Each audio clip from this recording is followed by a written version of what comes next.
Расскажу, как было правильно. Как было правильно с моей точки зрения. И наверняка что-то я подправлю в обозримом будущем. Но я надеюсь, что не сильно принципиально. Скажем, вот учебник, который я написал, там надо изменить только так сильно, надо изменить только начиная с Николая II. И по мелочам до этого. Но мелочей тоже важные есть. И поскольку все время узнаешь что-то новое, то нужно или молчать все время, пока всего не узнаешь, а всего никогда не узнаешь, то есть до самой смерти тогда молчать надо. И детям ничего не объяснишь своим. Или надо рассказывать детям, я потому что для детей это делал, для своих, у меня эта мотивация была, исходя из того, что наверняка во многом ошибаешься, но уже чтобы дети были на том уровне понимания, на котором ты находишься.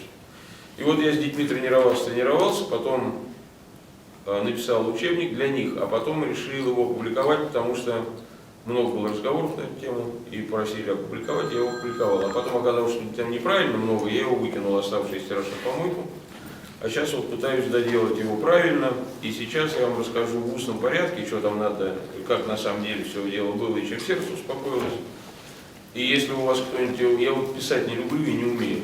И для меня это пытка писать все время, мне нужна секретарша рядом, причем месяцами ее нету такой подходящей, и сам я написать не могу, потому что в компьютере это все переставлять я не умею.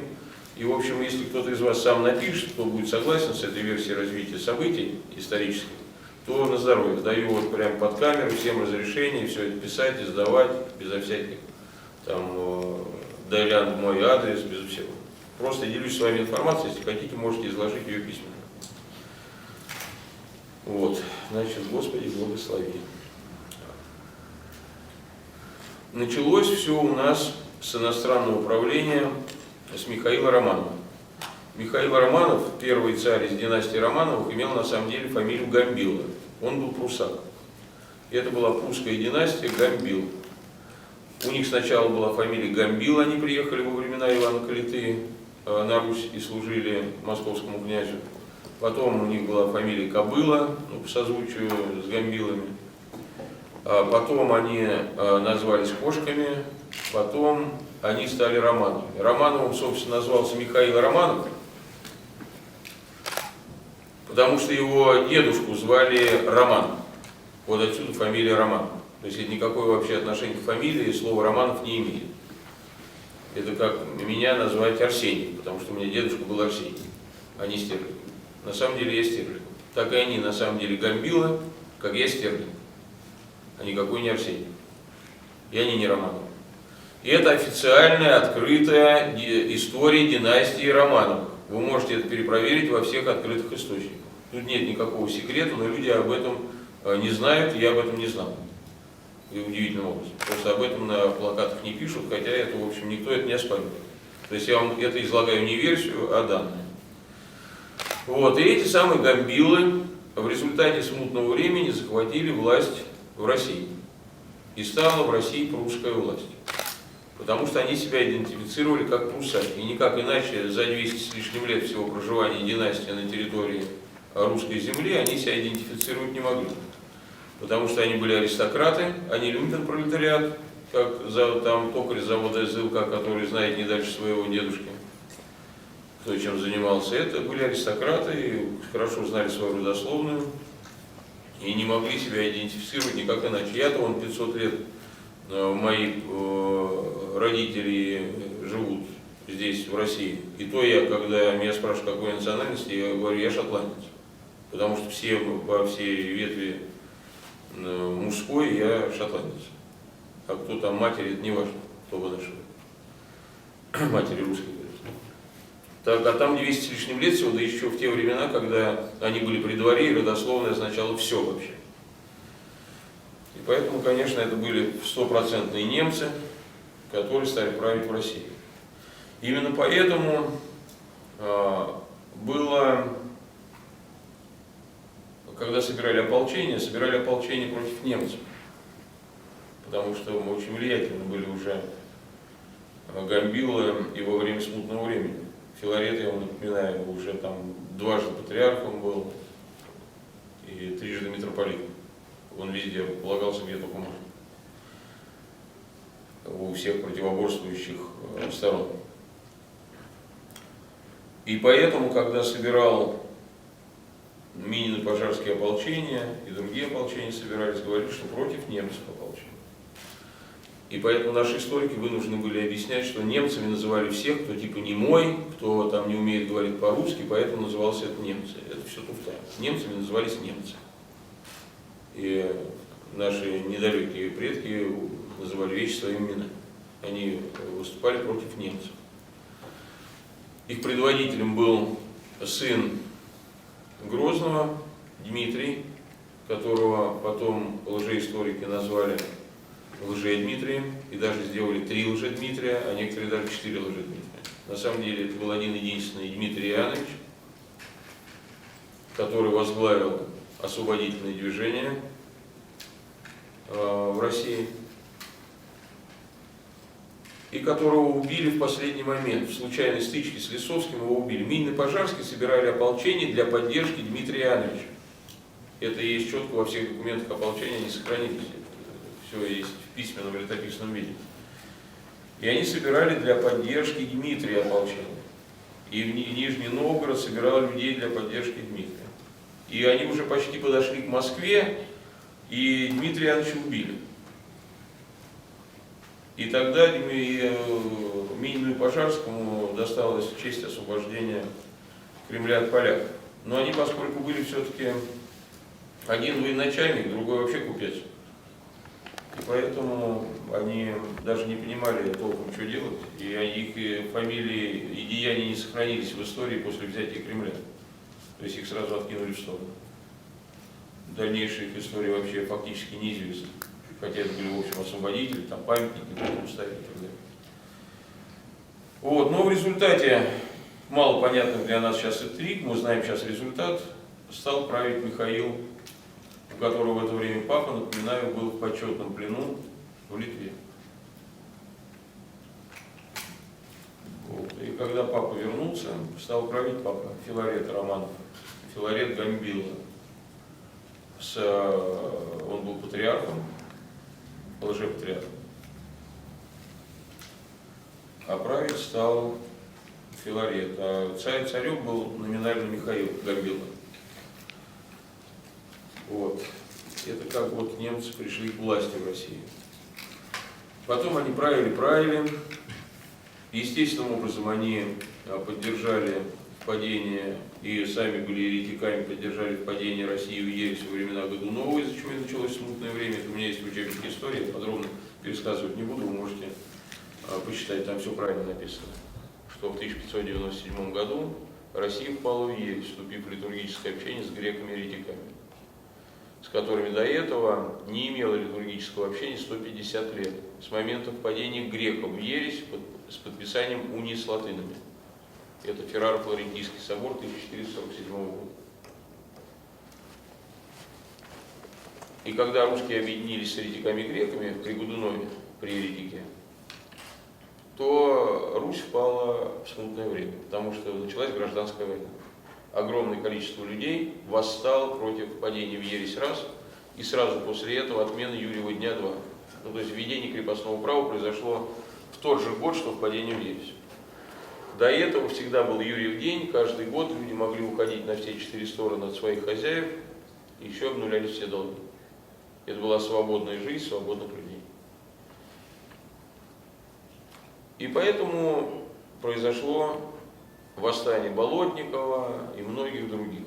То есть вот причина смутного времени – это отказ от православной веры и отмена Юрьева дня. То есть духовная сторона и материальная. И возглавил это движение Дмитрий. У него было такое никакое, можно сказать, наверное, воспитание, потому что он вырос среди еретиков. Сначала он рос среди православных. Его мама Нагая не приняла вот эту реформу в падении в ересь. Она не приняла общение с греками, как и очень многие, в том числе священноначалие русского. И мальчик подрастающий был опасен, его надо было убить. И убили не его, такое бывает, убили другого мальчика. А этот мальчик вместе с сопровождением был вывезен, бежал к бабушке в Литву. Он же был к родственникам бабушки. Он же был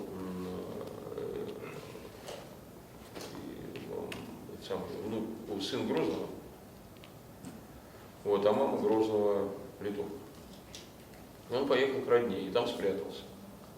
И потом он пришел уже как претендующий на престол Дмитрий. Он так представлял, что я Дмитрий, я сын Грозного.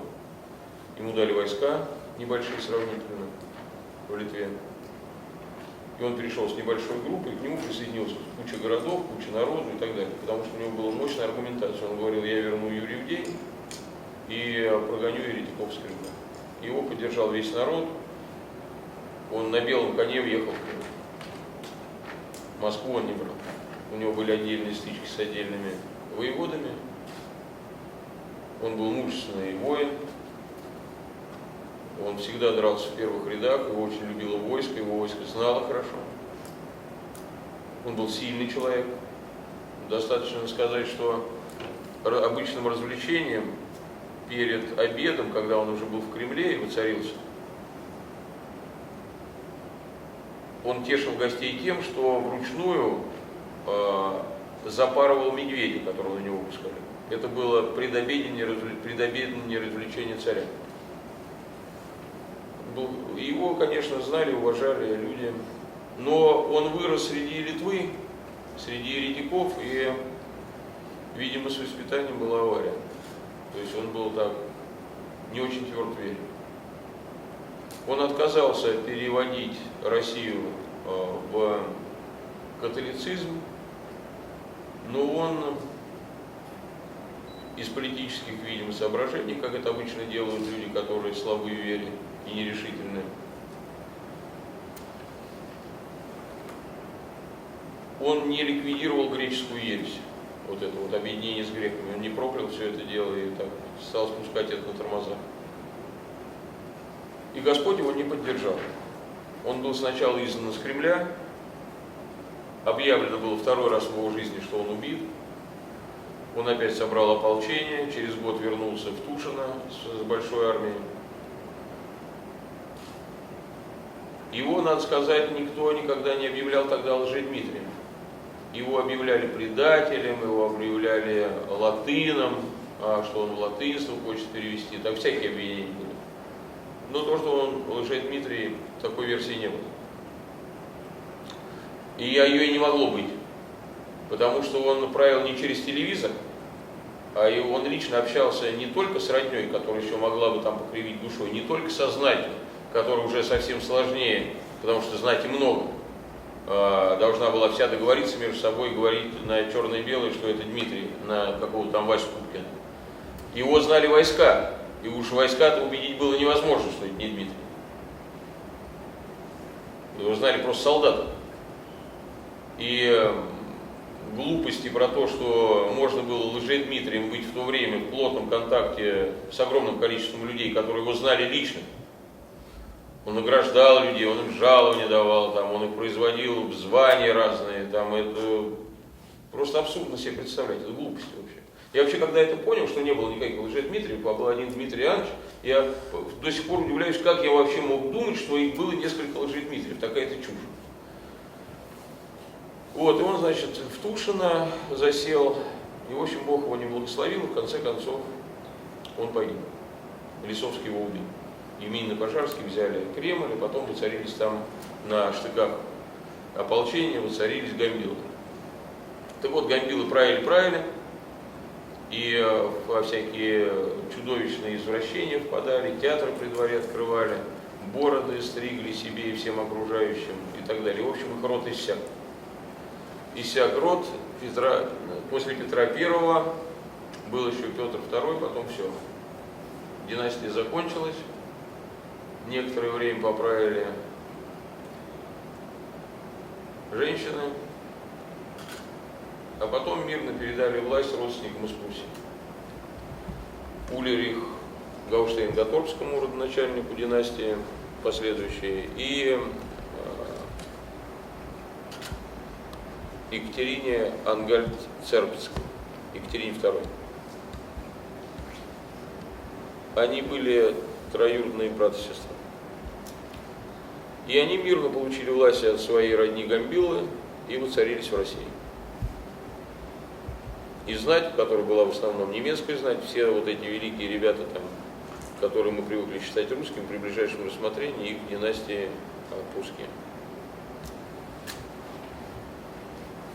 И вся Европа их называла прусаками. И вся переписка по их поводу это везде, ну, Наполеон, скажем, иначе как прусаком Александра I никогда не называл. Ну и так далее. То есть их идентифицировали только как прусак. Это естественно, потому что они были прусаками из известной фамилии, все знали. Гаустейн-Гатторпский — это мощная известная фамилия. Они впоследствии брали только из этих мест себе жены, поэтому там постоянно кровосмешение было. А кровосмешение было не потому, что им нравилось сношаться с сестрами, а потому что это такой принцип еврейского механизма удержания власти и богатства. Если вы почитаете завещание Ротшильда, относящееся к концу XVIII века, первого Ротшильда, Амшеля Майера Ротшильда, это же молодая династия евреев Ротшильдов, совсем молодая, то есть всего ничего, они как цыгане, совсем молоденькая династия. Он не в рекомендации, а в обязательном правиле для детей завещал им жениться только на сестрах. Ротшильды не имеют права жениться ни на ком, кроме как на сестрах. И они до сих пор почитают это правило, хотя уже несколько нарушений есть, но всего несколько. И он так и пишет, там Шельмайер Ротшильд, его завещание открытое, это как бы они сами против себя свидетельствуют, это их не какие-то антисемиты про это пишут, а их официальные биографии. Что для того, чтобы сохранить власть и деньги, вы должны жениться только на сестрах. Не выпускайте власть и деньги из семьи. И поэтому они обрекали себя на чудовищное кровосмешение, на сатанизм ради власти и ради денег. И по их стопам впоследствии пошли и Гаустейн-Гатторпские. Они женились только на сестрах. Ну, на двоюродных, на троюродных, но на членах семей. Практически все поколения Гаустейн-Гатторпских, так называемых Романовых, это кровосмесительные браки. Это у меня тоже есть в учебнике, это правильно там написано. И закончилось все это естественным образом гемофилией у потомства. И в Европе, и в России. Но власть они удержали. Таким образом, прусаки Гамбилы передали власть прусакам Гаустейн-Гатторпским в России. А потом, спустя еще 300 лет, Гаустейн-Гатторпские, сохранив за собой власть над Россией, передали в его внешнее управление евреям, Ротшильду, очень близкой своей семье. Ротшильды были едва ли вообще не самой близкой семьей для Гаустейн-Гатторпских. Не то что еврейской семьей, а вообще семьей. То есть ближе, чем Ротшильдов, ни у кого у Гаустейн-Гатторпских не было в течение всего XIX века. Об этом можно судить, во-первых, по двум факторам. Во-первых, по политическому доверительным действиям через Ротшильдов. Они были консулами, официальными консулами русских царей всего XIX века и в Австрии, и в Англии, и в Германии. Везде, где были три ветви Ротшильдов представлены. Именно они представляли интересы России, именно Ротшильды официально представляли интересы России весь XIX век. Политические интересы. В то же время они были главными финансистами русского царского двора, ну так называемого русского царского двора Гаустейн-Гатторпских, также весь XIX век. Финансирование шло в виде денег в одну сторону в основном, от Ротшильдов царям, а обратно шло разными ценностями. Этим можно объяснить, ну, скажем, такие громкие вещи, как непонятную продажу Аляски, при том, что ни цента обратно не увидели с этой Аляски. Продана она была за небольшие деньги, формально по договору, но ни одной золотой монетки Россия за его не получила по официальной причине того, что корабль, на котором плыли деньги из Лондона, деньги загружали Ротшильды, ну, официально. Он не доплыл, утонул. И что характерно, не было претензий со стороны российского правительства или русского царя на предмет того, что отдайте деньги, мы не виноваты, что ваш корабль утонул. Денег никто не требует. То есть всех удовлетворило то, что деньги не поступили. Были официальные займы, вы можете посмотреть, это все тоже открытая информация, официальные займы, выпуск ценных бумаг, которые размещали Ротшильды. И в результате уже к 1907 году долг русских царей, именно русских царей семьи Гаустейн-Гатторских перед Ротшильдами официально составлял, по данным Ротшильдов, 2,5 миллиарда золотых рублей. Это на 1907 год, это не считая Первой мировой войны, где денег было влито в 2 раза больше, чем до этого, за 100 лет. И таким образом, во-первых, при очень добрых отношениях и доверительных, потому что такие вещи, как передача огромных территорий с неполучением денег обратно, это признак необычайно доверительных отношений. Все консульские дела – это признак необычайно доверительных отношений. Выбрана была эта семья, в конце концов, для того, чтобы передать им Россию в управление внешнее. И именно люди Ротшильдов приехали править Россией в 1917 году. Ленин, Троцкий и целая банда евреев из Америки и евреев из Европы. Из Европы приехали на поезде, из Америки приехали на пароходе. У меня в учебнике неправильно написано, что евреи свергли Николая II. Это ключевая ошибка моя, из-за чего мне пришлось выкинуть весь учебник на помойку. Никто его не свергал Николая II, Николай II просто их назначил. Оформлено это было через отречение. Через отречение. Причем отречение было подписано карандашиком на бумажке. Это при том, что даже когда государь-император орган дарил в какую-нибудь кирху, которую он понастроил вокруг Питера и в других местах, целый ряд, это оформлялось в виде грамоты с золотыми печатями, с глиняными оттисками, на шикарных пергаминах и так далее. Потому что он был государь-император. А тут он отрекается от огромного государства, такое геополитическое событие. И он пишет это карандашиком, подпись на печатной машинке, какая-нибудь хрень там напечатана. Это при том, что он это не на коленке делал, где-нибудь в поле в чистом.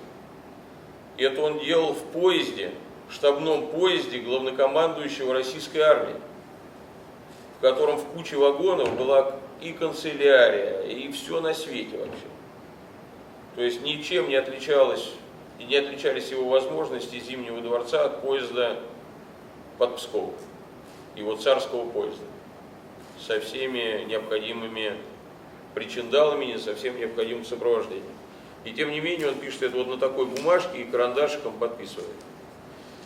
И это разные версии высказывают всякие историки, почему так было, и версии вообще невразумительны. Я на это тоже обращал внимание долгое время. А теперь это все стало понятно. И когда это делалось, эта операция начиналась по передаче власти Ротшильдов в России, неизвестно, как бы дело пошло. Потому что нельзя же было оповестить всю страну, что власть Ротшильдам передается. Такое мегапредательство, и там бы и царя бы свергли. И никто бы не понял таких закидонов, что евреям власть в России передают. И поэтому надо было оставлять отход для себя. Надо было делать все так, чтобы если пойдет что-то криво и не по плану, и кто-то появится, какой-то Стенька Разин, и непланово захватит власть в России и оттеснит евреев, которые понаехали. Потому что гражданская война была практически плановой. Было понятно, что появится масса желающих захватить власть, если царь отрекся. кроме тех, кому она предназначается, эта власть. И поэтому риск был. И спецслужбы, английские спецслужбы, безусловно, а не российские, российским спецслужбам не доверили бы эту операцию, просто местным индейцам это нельзя было доверять. Это могли делать только английские спецслужбы, и это дальнейший рассказ покажет, что они это и делали. Потому что они не были интегрированы в российское сообщество.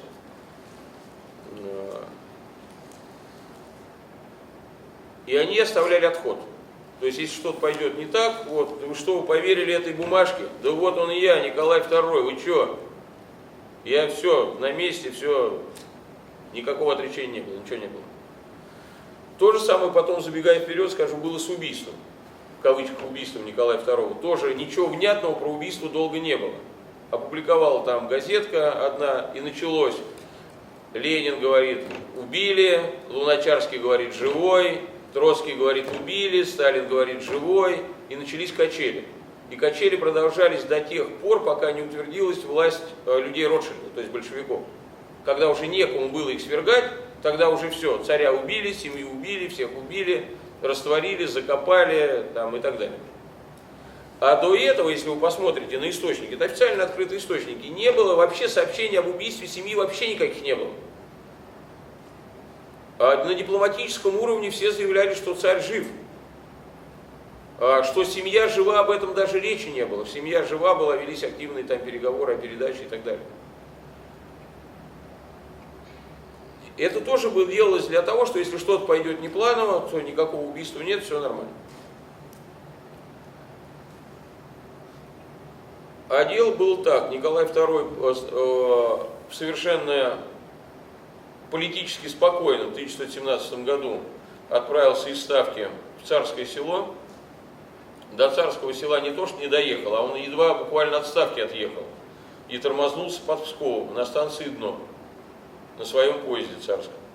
И туда прибыло в этот же день, туда прибыли Гучков и Милюков. Два довереннейших лица царя, два монархиста, которые были назначены в Думу от царя, по квоте царя.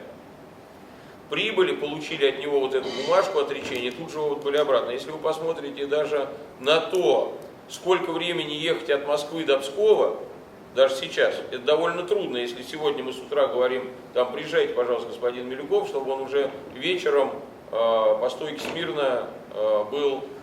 Это у них же не было телефонов мобильных, их надо было найти. Сначала найти надо было Гучкова с утра, потом надо найти Милюкова, потом надо было собраться, потом надо было поехать. Ни на автомобилях, на поездах. У поездов есть расписание. По официальным легендам там царь не мог пробраться в Царское Село, типа все перекрыто восставшими там какими-то непонятными войсками. И тем не менее Гучков и Милюков по нормативам начала 21 века преодолели мгновенно, как будто у них мобильники в карманах, расстояние от Москвы до станции Дно за один световой день. От момента сообщения, что типа прибудьте, пожалуйста, джентльмены. Это все неправдоподобно. Они вернулись обратно и всего в одной газете, в газете «Утро», опубликовали информацию об отречении Николая II. Этим же утром уже Михаил, в пользу которого отрекся Николай II, отрекаясь в пользу Временного правительства от престола, уже называет Временное правительство временным правительством. Представляете, нет? Еще вчера Временного правительства не было, еще никто не знал о том, что царь отрекается, а уже утром, когда только газеты опубликовали, что он отрекся, уже все знают о Временном правительстве, и оно уже сформировано. Когда он сформирован? Ночью, что ли? Они еще ночью даже не доехали. То есть все было сделано заранее. И Временное правительство заранее, все заранее. Все было плановые действия. И царь после того, как, значит, на станции Дно передал бумажку, Милюков и Гучков распрекрасно себе поехали в Питер, куда не мог доехать царь почему-то. А царь вернулся обратно в Ставку. И официальная версия гласит, что у него вымогали отречение Гучков и Милюков, что самое по себе смешно. Это все равно, что у меня мой водитель будет вымогать там денег. Или еще какой-нибудь вариант. И царь вернулся обратно в Ставку, где был окружен 1,5 миллионами солдат и офицеров, из которых уж ближайшее окружение вот так уж всяко четко выполняли его приказы. И ему достаточно было сказать, знаете, ребята, у меня только что тут вымогали отречение. как бы все закончилось, все были повешены в ближайшем овраге, кто вообще имеет к этому отношение. Но царь никому не жаловался, он пообщался с мамой. Мама оказалась в Ставке в это время, что удивительно. Она, вернее, прибыла в Ставку сразу после него. Она была в Киеве. Это тоже, как и Милюков и Пучков, она мгновенно оказалась в Ставке, где она пообщалась с сыном.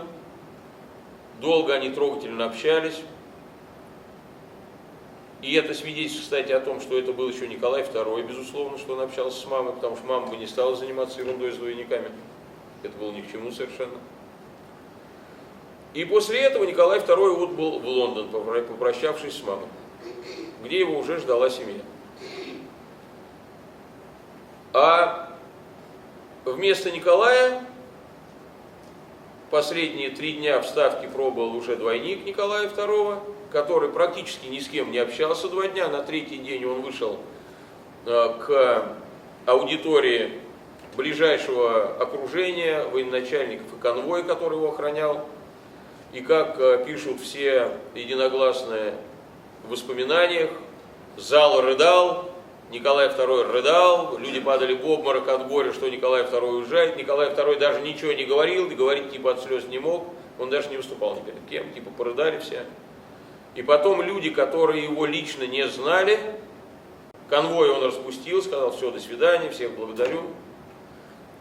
Чтобы ни у кого не было сомнений, лично это как бы сделал двойник. После этого его приняли те, которые с ним никогда не общались, но тоже монархисты, Рябушкин. И припроводил его, слушая с конвоем, который лично не знал царя, припроводил его и передал с рук на руки на Петроградском вокзале Кобылинскому. Кто такой Кобылинский? Кобылинский был назначен за несколько дней буквально до этого Лавром Корниловым на должность, современным языком говоря, охраны царя, ФСО. Тогда это назывался конвой. После этого сразу поменяли еще несколько названий, сейчас мы абстрагируемся от названий, я их точно не помню, они у меня здесь записаны, я не буду рыться. Ну, в общем, конвой по другим названиям. Кобылинский был братом облагодетельствованного Николая II офицера царской армии, георгиевского кавалера, и не просто фанатом, а фанатично преданным государю человеку.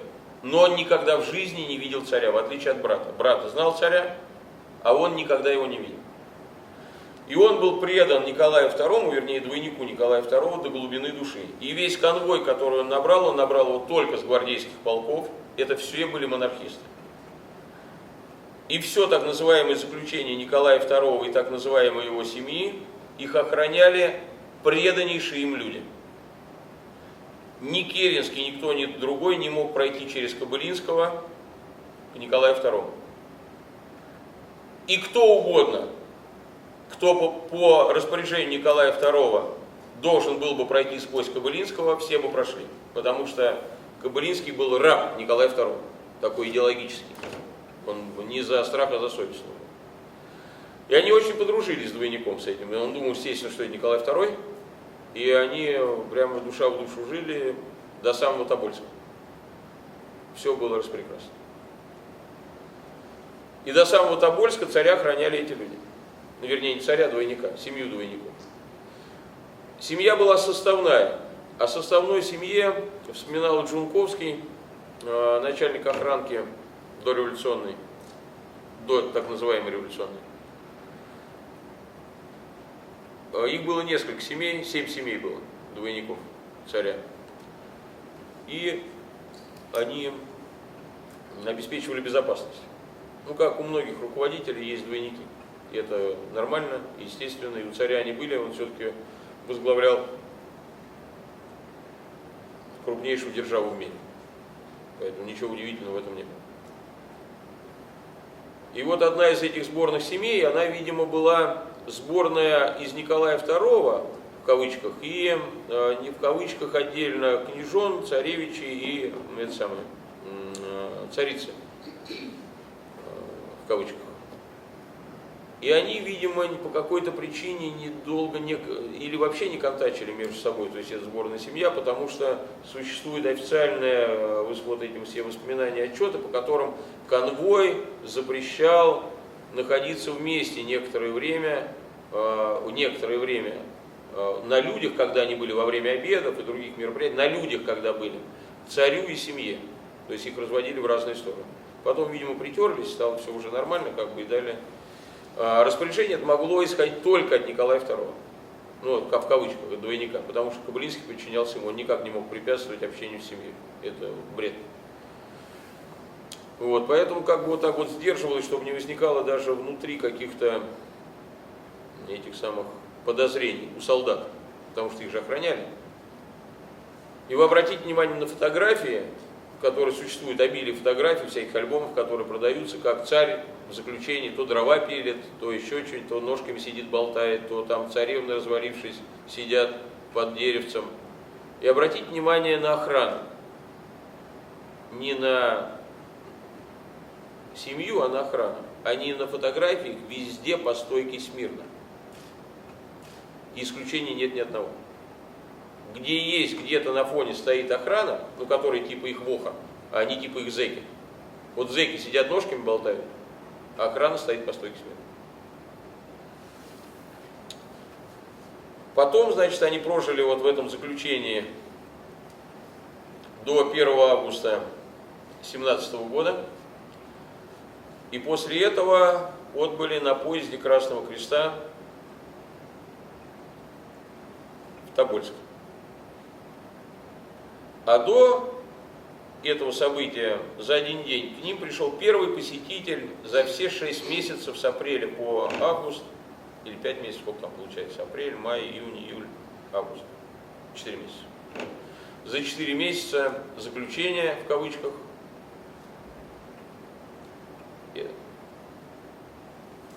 к ним пришел один посетитель.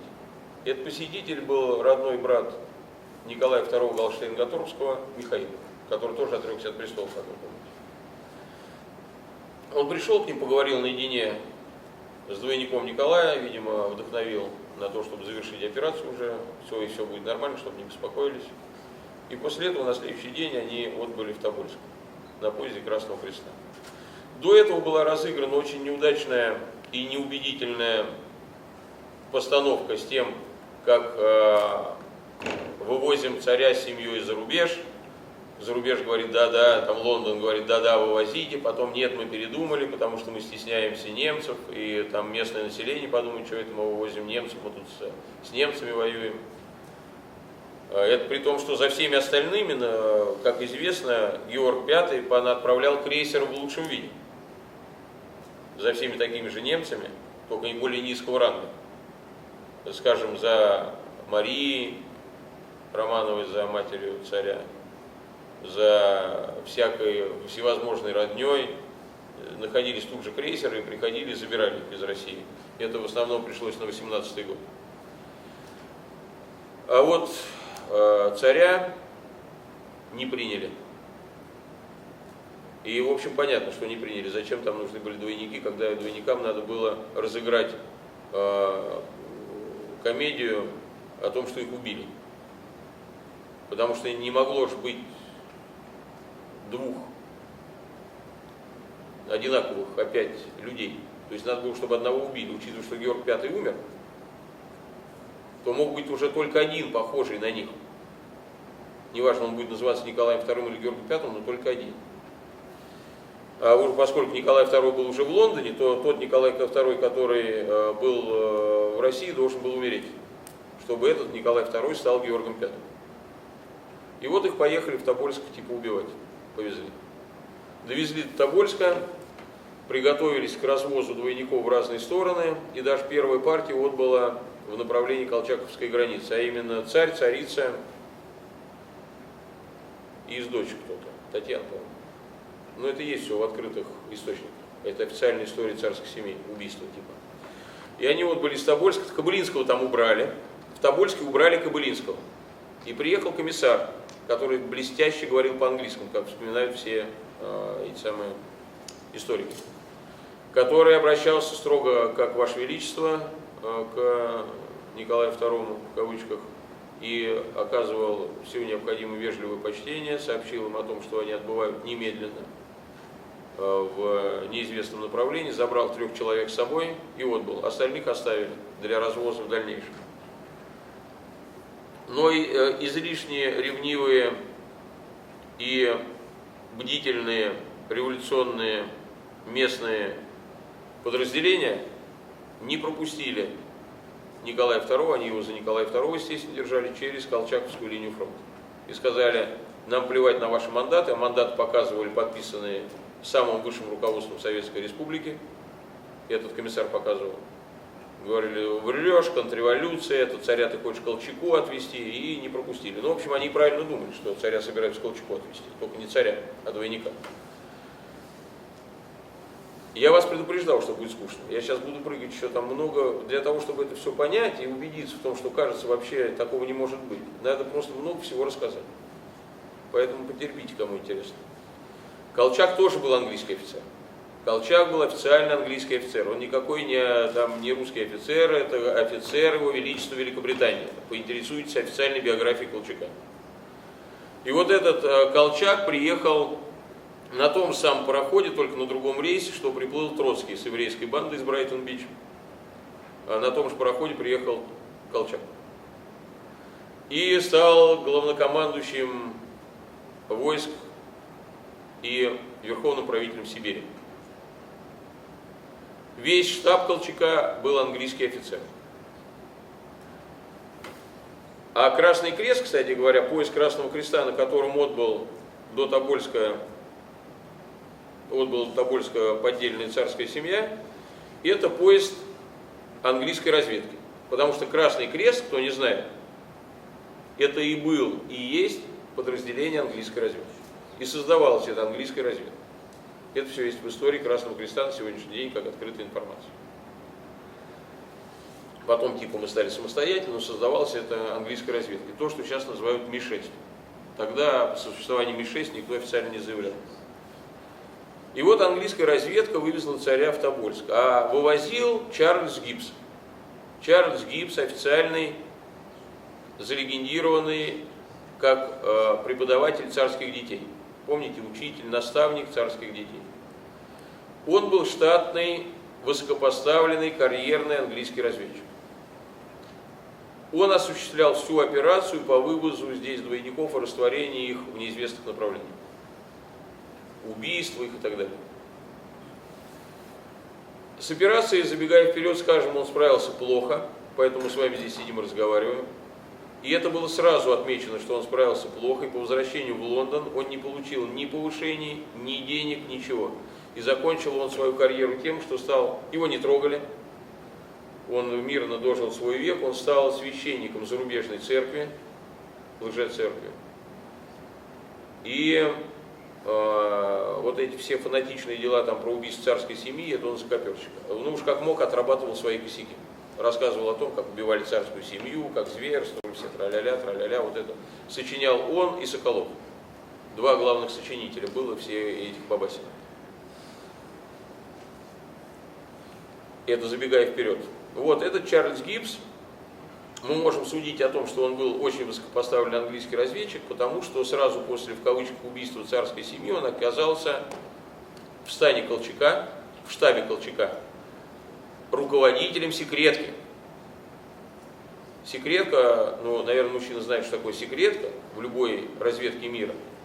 Кто ее возглавляет, это самое высшее посвящение и допуск ко всем секретам. И вот преподаватель царских детей возглавлял секретку в английском штабе английского адмирала Колчака. И это безусловное подтверждение того, что он сотрудник Ми-6. Другого варианта не может быть в принципе, потому что не может быть никогда. И вот этот самый Чарльз Гибс, он довез до Тобольска, он остался при семье в Тобольске, при оставшейся части семьи. Потом он догнал семью в Екатеринбурге, притащил с собой оставшуюся вот эту двойников семью в Екатеринбург, когда их затормозили революционные типа матросы условно, и затормозили их в Екатеринбурге. Он приехал туда. По всем официальным воспоминаниям и данным, он там шлендерился не в заключении, а типа смотрел там снаружи на эти дома и так далее, вот так переживал. Ну, то есть он был там и был не в заключении. То есть он осуществлял организацию процесса, по моей версии. И он там очень неуклюже инициировал убийство. Это было уже не планово. Планово было из Тобольска развести в разные стороны. И потом сообщить об убийстве под каким-то соусом. Как-то вы сообщили про царя, что его убили. Поэтому и не забирали всю семью. А забрали жену там и дочку. Чтобы не усложнять процесс, чтобы не надо было много трупов. А здесь им надо было инициировать не планово, в Екатеринбурге, без поддержки, без вообще, без всего практически. И делать это надо было быстро. И он плохо это все сделал. Он это сделал отвратительно. Там даже комната, в которой их убивали, почему Ельцин снес, причина сноса дома Ипатьевых, это то, что комната, в которой их убивали, в ней не умещалось 11 человек, даже если поставить их плечом к плечу. А там же еще кто-то стрелять должен был, кроме этих 11, в кого стреляли. Это маленькая каморка, на которой там обои ободраны, там эти еврейские мистические бредни написаны. И поэтому дом надо было снести. Я вынужден опять забегать вперед, хотя нет, вы не поймете, если я сейчас вперед забегу. Дом снесли, потом вернемся к этому, вот из-за этой каморки. Потому что она ни в какие ворота, условно говоря, эта каморка не лезла. Там даже там делать было нечего с этой каморкой. Все остальное можно было напридумать, что хоть как-то доказывать, не доказывать, но этот чулан не подходил. И дом убрали. Так вот, в этой каморке, значит, якобы убили царскую семью, потом якобы ее увезли в лес, и там якобы растворили серной кислотой и якобы скинули остатки во всякие шахты. Про серную кислоту это очень глупое было, то есть, видимо, Гипс не знал, как работает серная кислота. Серная кислота, я вам расскажу, как работает, это в начале 90-х все знали. Это нужна ванна на один труп. Если на труп есть одна ванна, то труп растворится. И если на труп ванны нет, то труп не растворится. А в лесу не то, что ванн серной кислоты не было, там ванн вообще не было, там земля была. А по отчетам Юровского существует точное количество пудов серной кислоты, которую он якобы привез в лес.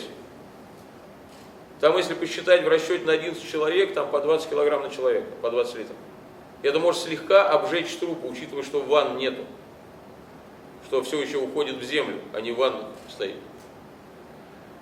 И вот все эти глупости нас пичкали, меня в частности пичкали долгие годы, я как на это велся удивительным образом, как помутнение сознания просто.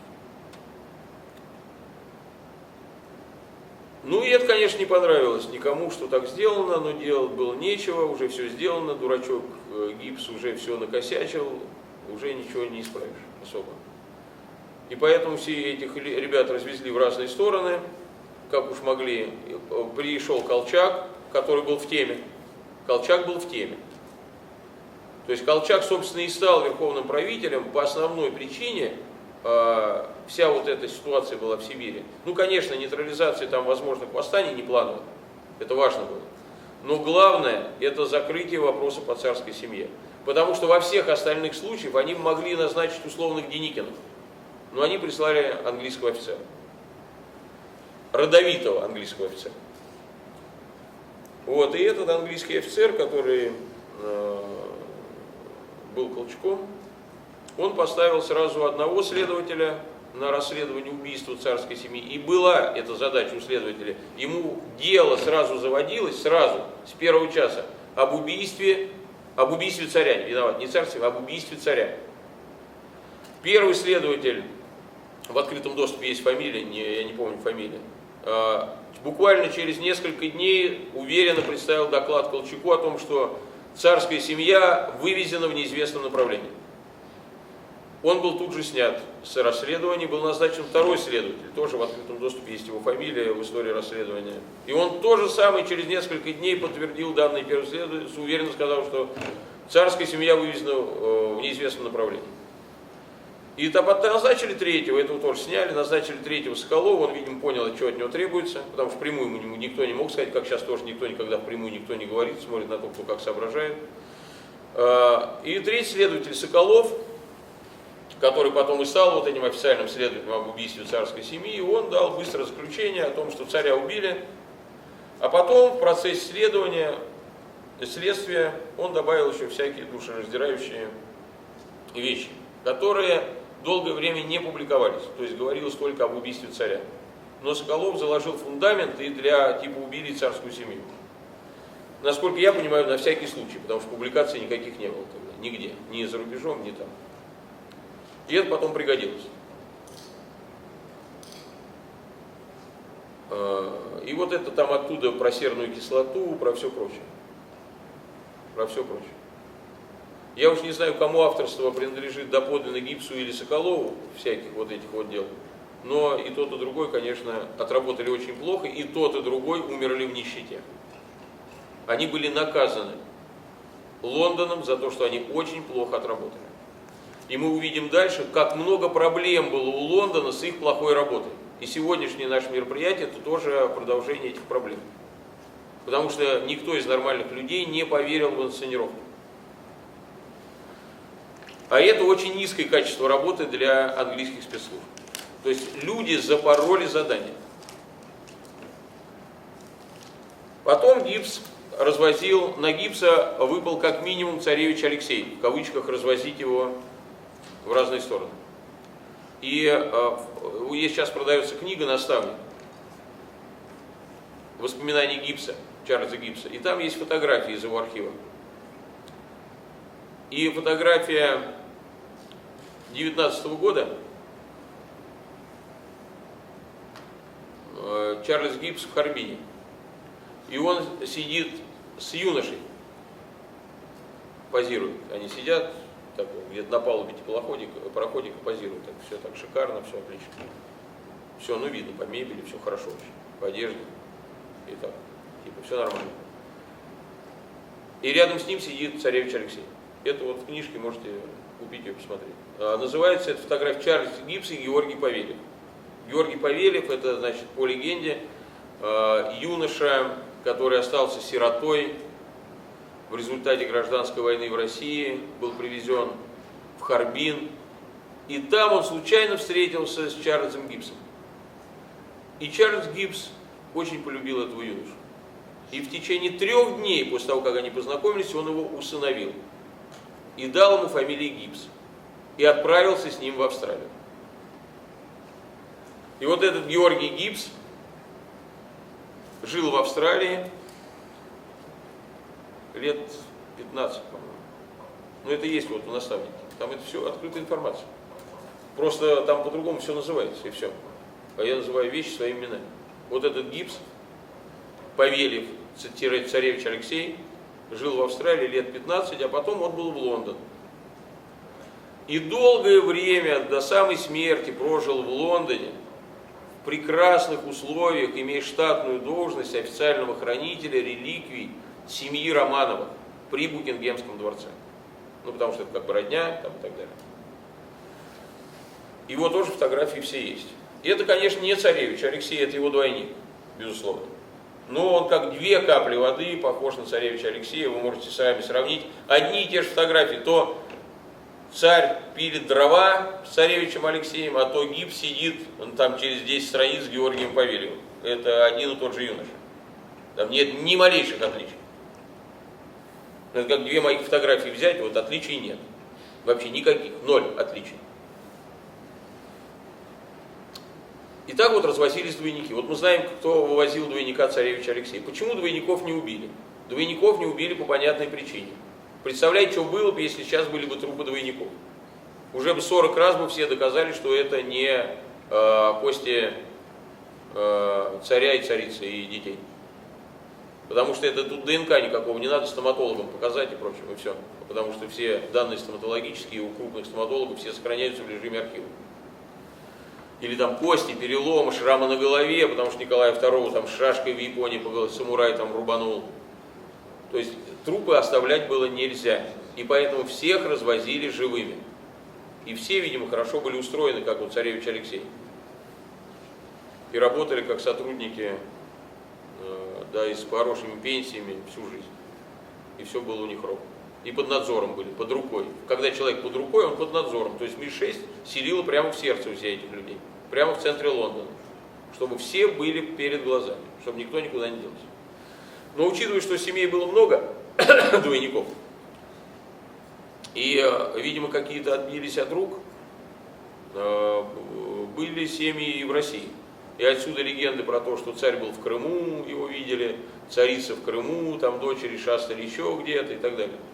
Потому что было много похожих людей. И в тяжелое время люди даже спекулировали, наверное, на этом. Говорили, что да, я Татьяна. Вот вам секрет, дайте денег. Ну и как-то жили, наверное, этим. В общем, не мудрено жить при таких легендах. Кого-то отлавливала ЧК местная, кого-то использовала ЧК для того, чтобы смотреть, и это сохранилось, кстати говоря, в отчетах, для того, чтобы смотреть на монархические настроения. То есть их использовали как наживку, допустим, в Крыму, на то, чтобы смотреть, как монархисты там к ним подруливают, давайте типа престол вернем, еще что-нибудь. И это использовали наши советские, вернее не наши, а ротшильдовские советские спецслужбы. Филиал Ми-6. Филиал Ми-6. Надо понимать, что все советские спецслужбы начала правления Ротшильдов, это был не более чем филиал Ми-6. Все эти Дзержинские, это филиал Ми-6. Вся служба внешней разведки, начало ее создания, это филиал Ми-6. Именно поэтому Сталин уничтожал всю службу внешней разведки в 1937, 1938, 1939 годах. Все ломают голову, чего это он поубивал всех лучших шпионов? Потому что это были не его шпионы. Это были шпионы тех, от кого он от рук собрался отбиться. И поэтому вся служба внешней разведки была уничтожена Сталином. Она была не его, она была вражеская, для него вражеская. Стала для него вражеской. Вы улавливаете мысль, что я говорю? Вот, и это все события 20 века объясняются вот этими событиями. То есть, как произошла перестановка власти. А произошла перестановка власти так, что Николай II пошел на повышение. До Первой мировой войны было 3 центра власти в мире. Лондон, Берлин и Москва. Вернее, Санкт-Петербург. Было 3 двоюродных брата, которые правили миром. Георг V, Вильгельм II и Николай II. Это были ближайшие друзья. Люди, которые выросли вместе, которые друг у друга души не чаяли. Об этом вспоминают все, кто пишет мемуары на эти темы, кто их знал, историки и так далее. Никаких других версий на эту тему нет. Что касается Георгия V и Николая II, они были близнецы. Их путали матери. Матери не могли их отличить. Сейчас, когда говорят там, очень смешно, говорят, вот ну посмотрите, они же не похожи, ну вы что, смотрите, тут вот ухо, другое, тут то, тут все. Эксперты спустя 100 лет сидят, женщины в основном, пытаются сравнивать. Матери не отличали. Они неотличимы были. И разыгрывали, множество осталось воспоминаний, как они разыгрывали не только послов там всяких, прикалываясь в юности, они разыгрывали матерей. И об этом тоже сохранились воспоминания. И вот эти вот близкие люди, они втроем правили миром. И потом в 15 году произошло несчастье у них. Георг V упал с лошади во время парада в Бельгии и сломал себе тазобедренную кость. Это тяжелейшая травма и в наши дни. Тяжелейшая. Человек после этого или не может ходить вообще, или еле ходит всю оставшуюся жизнь. Напоминаю вам, что Георг V после этого не хромал. И ходил распрекрасно. И где-то на этом вот этапе с 915 года по 917 он умер. И мы этого, естественно, не знаем, когда это произошло, потому что его заменил Николай II и назвал себя Георгием V. Его поддержало ближайшее окружение Георга V. И они сделали зеркальную операцию с отречением со вторым двоюродным братом, с Вильгельмом II. Николай II отрекся от престола и назначил временное правительство. И Вильгельм II спустя очень короткое время также зеркально отрекся от престола и назначил временное правительство во главе с Гинденбургом, своим ближайшим другом. Гинденбург – ближайший друг и самое доверенное лицо Вильгельма II. Потом временное правительство передало власть Троцкому, Ленину и Сталину, а Гинденбург чуть позже передал власть Гитлеру, также точно мирно. Никаких революций не было, ни в случае с временным правительством, ни в случае с Гинденбургом. Все принимали власть планом. А Вильгельм II, Николай II вот был в Лондоне, вместо там возглавил теперь весь мир, оставив за собой Россию, поставив туда внешнее управление, Николай II возглавил весь мир. Вильгельм II сам устранился от власти и отбыл в Нидерланды, где прожил до глубокой смерти, и вспомнить можно только о том, что он был крупнейшим инвестором гитлеровской Германии. Он вывез все золото Германии в Нидерланды. И это было все золото не только Германии, а все золото России.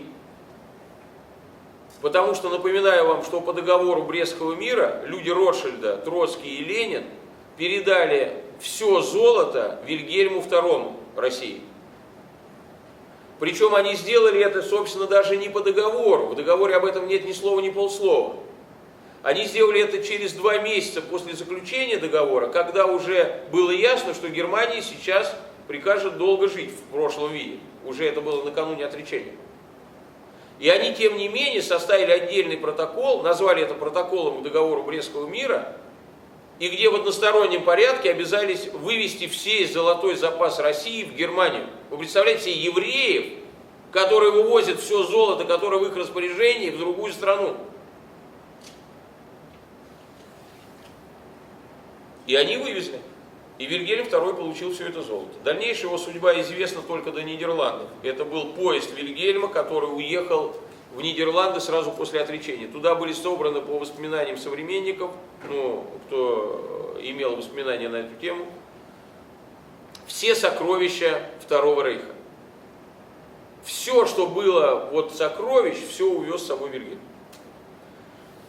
И поселился там у себя во дворце. И он, значит, стал крупнейшим инвестором Германии, крупнейшим выгодополучателем из Германии финансово. Вспоминают о том, что постоянно у него пропадал в приемные Геринг, потому что без Вильгельма II не решалось практически ничего. А в почетном карауле у его гроба в 1942 году стоял Гитлер лично, пока все прощались по стойке смирно. По этим совершенно некосвенным данным, что Гитлер принял власть от Гинденбурга, а Гинденбург принял власть от Вильгельма II, можно сделать несложный вывод, что Гитлер принял власть из тех же рук, что Гинденбург.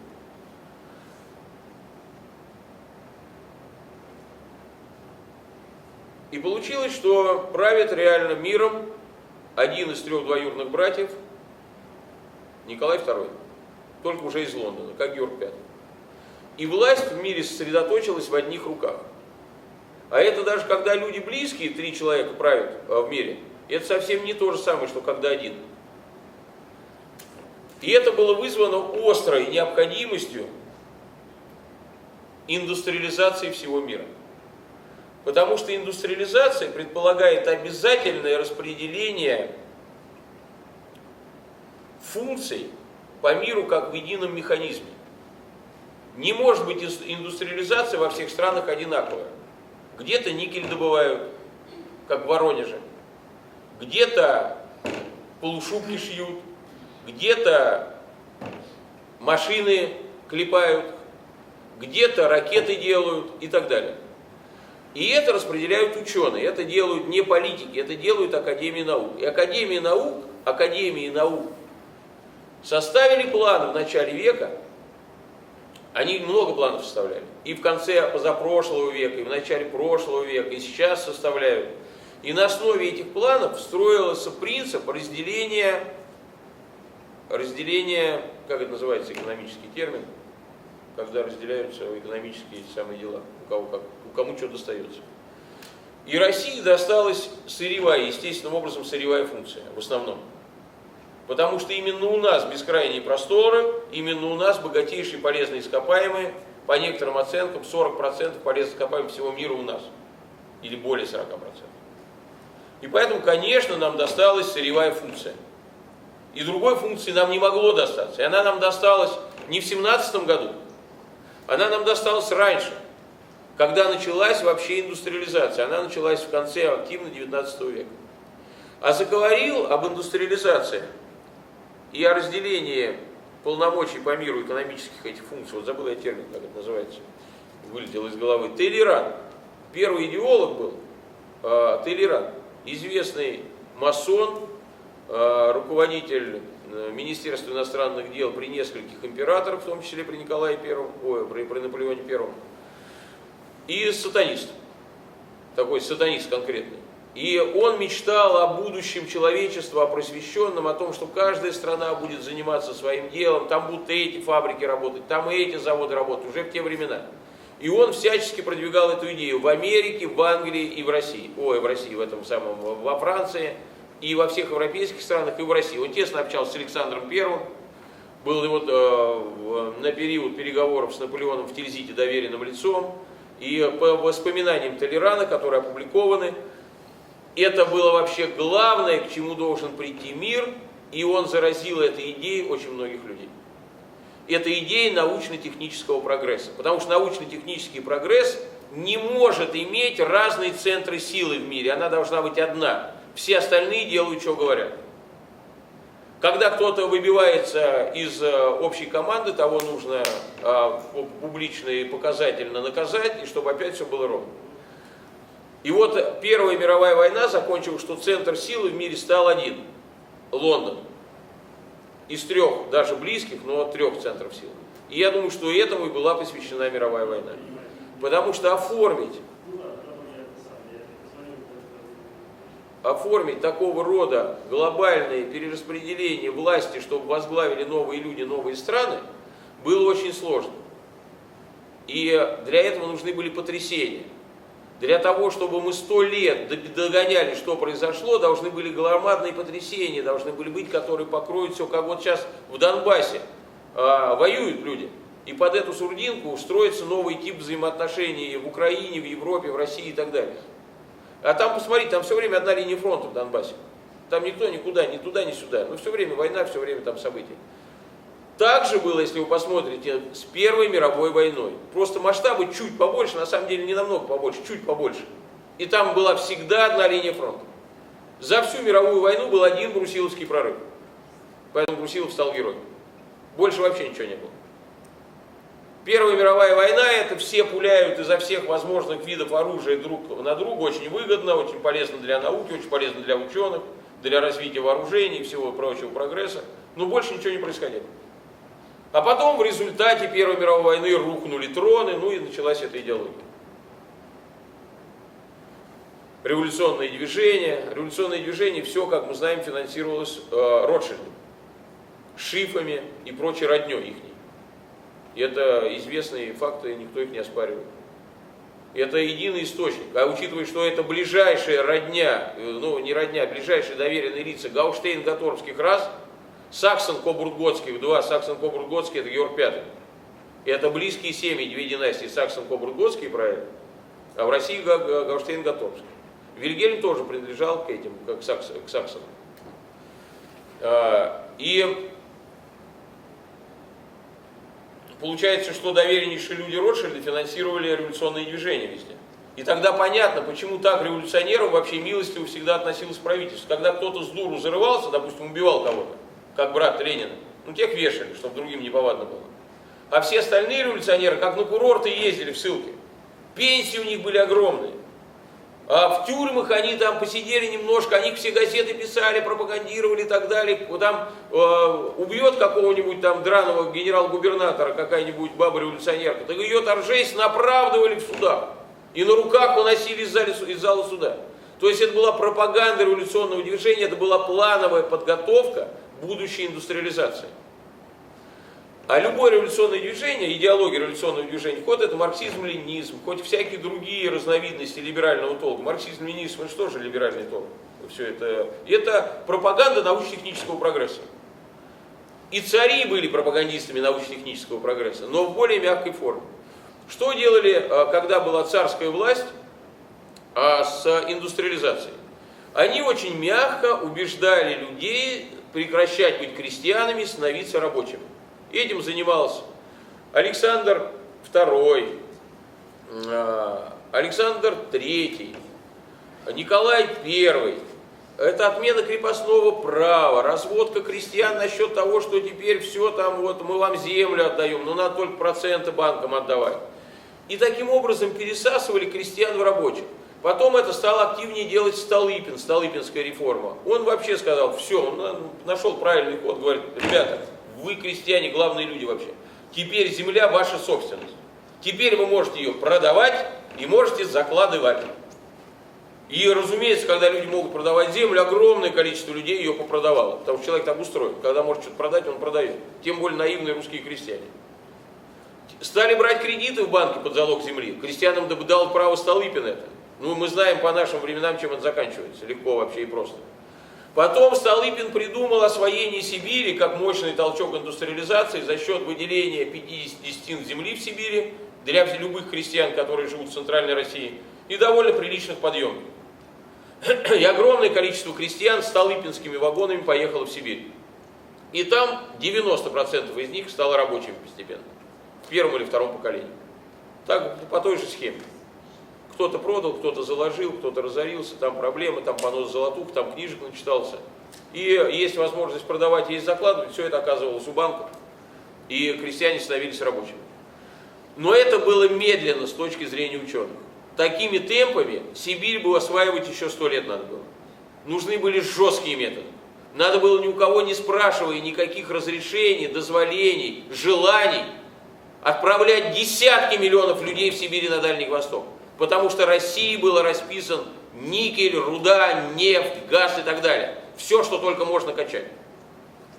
И для этого нужны были десятки миллионов рабов. И никакие разводки столыпинские тут не помогали. Надо было отдавать это в управление внешним управляющим. Потому что царям не надо была такая кровь на свою совесть. Потому что это были древние династии. Древние династии, они чем отличаются от временщиков? Они ориентируются на то, что им еще править сотни лет. И им такие висяки, как уничтожение всего своего народа, ради даже самых для них высоких идей, им это не надо. И они всегда ставят кого-то, на кого потом свалить. Президентов, премьеров, комиссаров, там, генсеков и так далее. Кого угодно. Только не королей и не царей.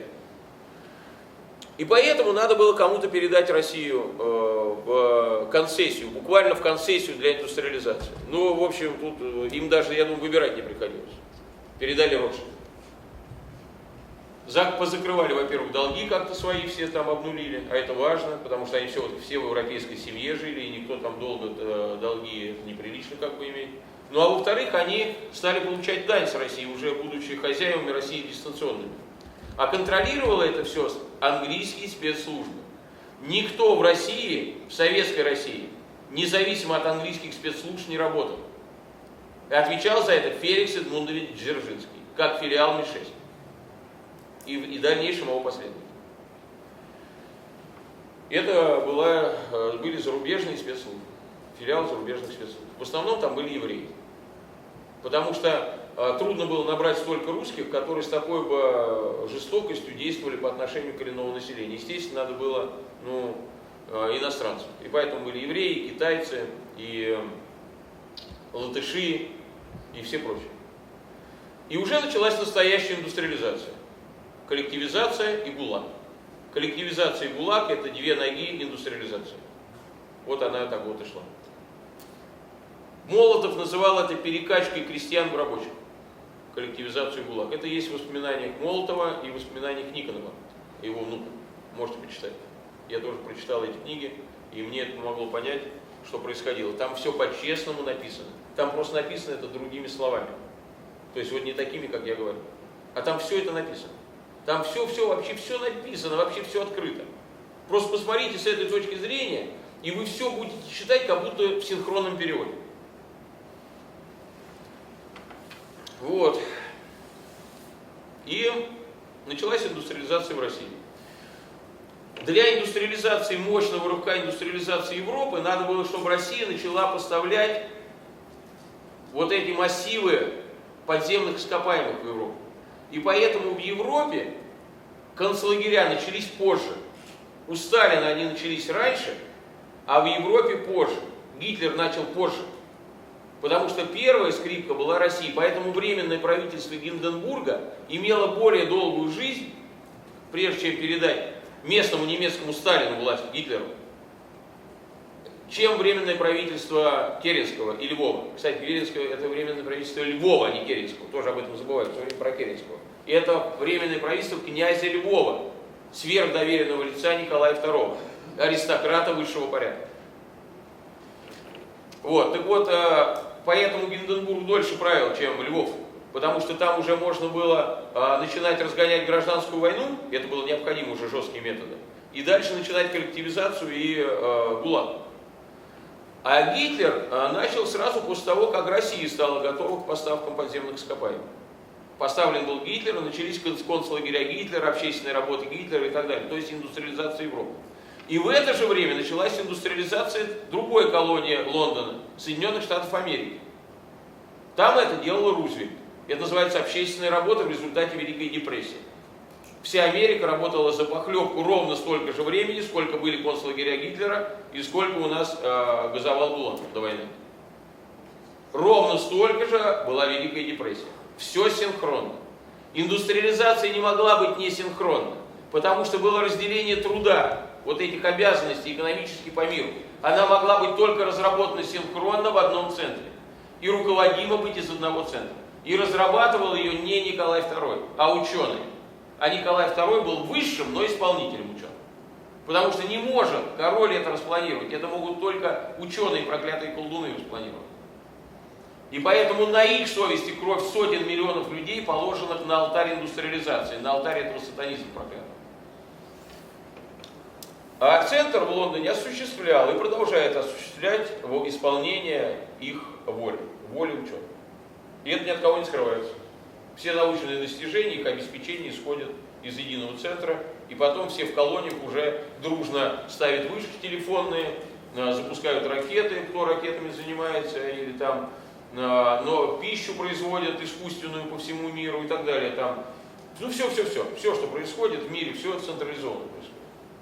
И тогда уже началось это все централизованно, из Лондона. И в результате вот этой единовременной индустриализации мы получили то, что мы имеем сейчас. Мощнейший фундамент, как говорят сейчас, вот вы там недовольны, что там в Советском Союзе было, да Советский Союз весь фундамент построил, на чем вы сейчас живете, в смысле заводов, фабрик и так далее. Конечно, они и построили. На миллионов трупов это все и построено. Они для этого власти получили в России. Для того, чтобы все это сделать, для того, чтобы безотказно сырье шло на Запад. Сейчас уже ни для кого не секрет, что мы сырьевая держава. Но потребовалось 100 лет, чтобы колония, в виде населения, поняла вообще, что она сырьевая держава. А это началось значительно раньше. В 17 году вообще нас просто отдали для концессии, чтобы стать сырьевой державой. И, конечно, если это как бы поймут миллиарды людей по миру, это будет растоптанная репутация английской королевской семьи. Вернее, немецкой английской семьи, которая возглавляет Англию. Получит, что они предали свои народы, что они всем врали столько времени, ну что это лжецы вообще и уроды конченые. И это недопустимо. Что делал Хрущев и Брежнев, чтобы их не задолбали? Они их шантажировали. Они говорили, ребята, если вы будете сильно нас донимать, мы вообще все опубликуем. Со всеми у нас еще куча бумажек всяких есть, всяких документов, фотографий и так далее. И свидетелей еще куча осталось, там время всего ничего прошло. Такие свидетельские показания сейчас будут, вообще закачаетесь. И трон ваш закачается и рухнет. Потому что вам этого не простит человечество, такого обмана. И поэтому их не трогали. Была холодная война, они отбились от рук, делали, чего хотели, Советский Союз там жил как хотел, Хрущев стучал башмаком по трибуне, и все им с рук сходило. А потом появился Андропов. И стал возвращать Россию под крыло. Фамилия Андропова напоминает Финкельштейн. Он не еврей. Он не еврей, он немец. И он стал возвращать Россию под власть немцев, которые сидели в Лондоне. Он поставил Горбачева, и он поставил Ельцина. Обычно забывают, что Ельцин тоже Андропов дернул. Сам он в силу своего здоровья не успел закончить это дело, спасибо. Но это закончили Горбачев и Ельцин.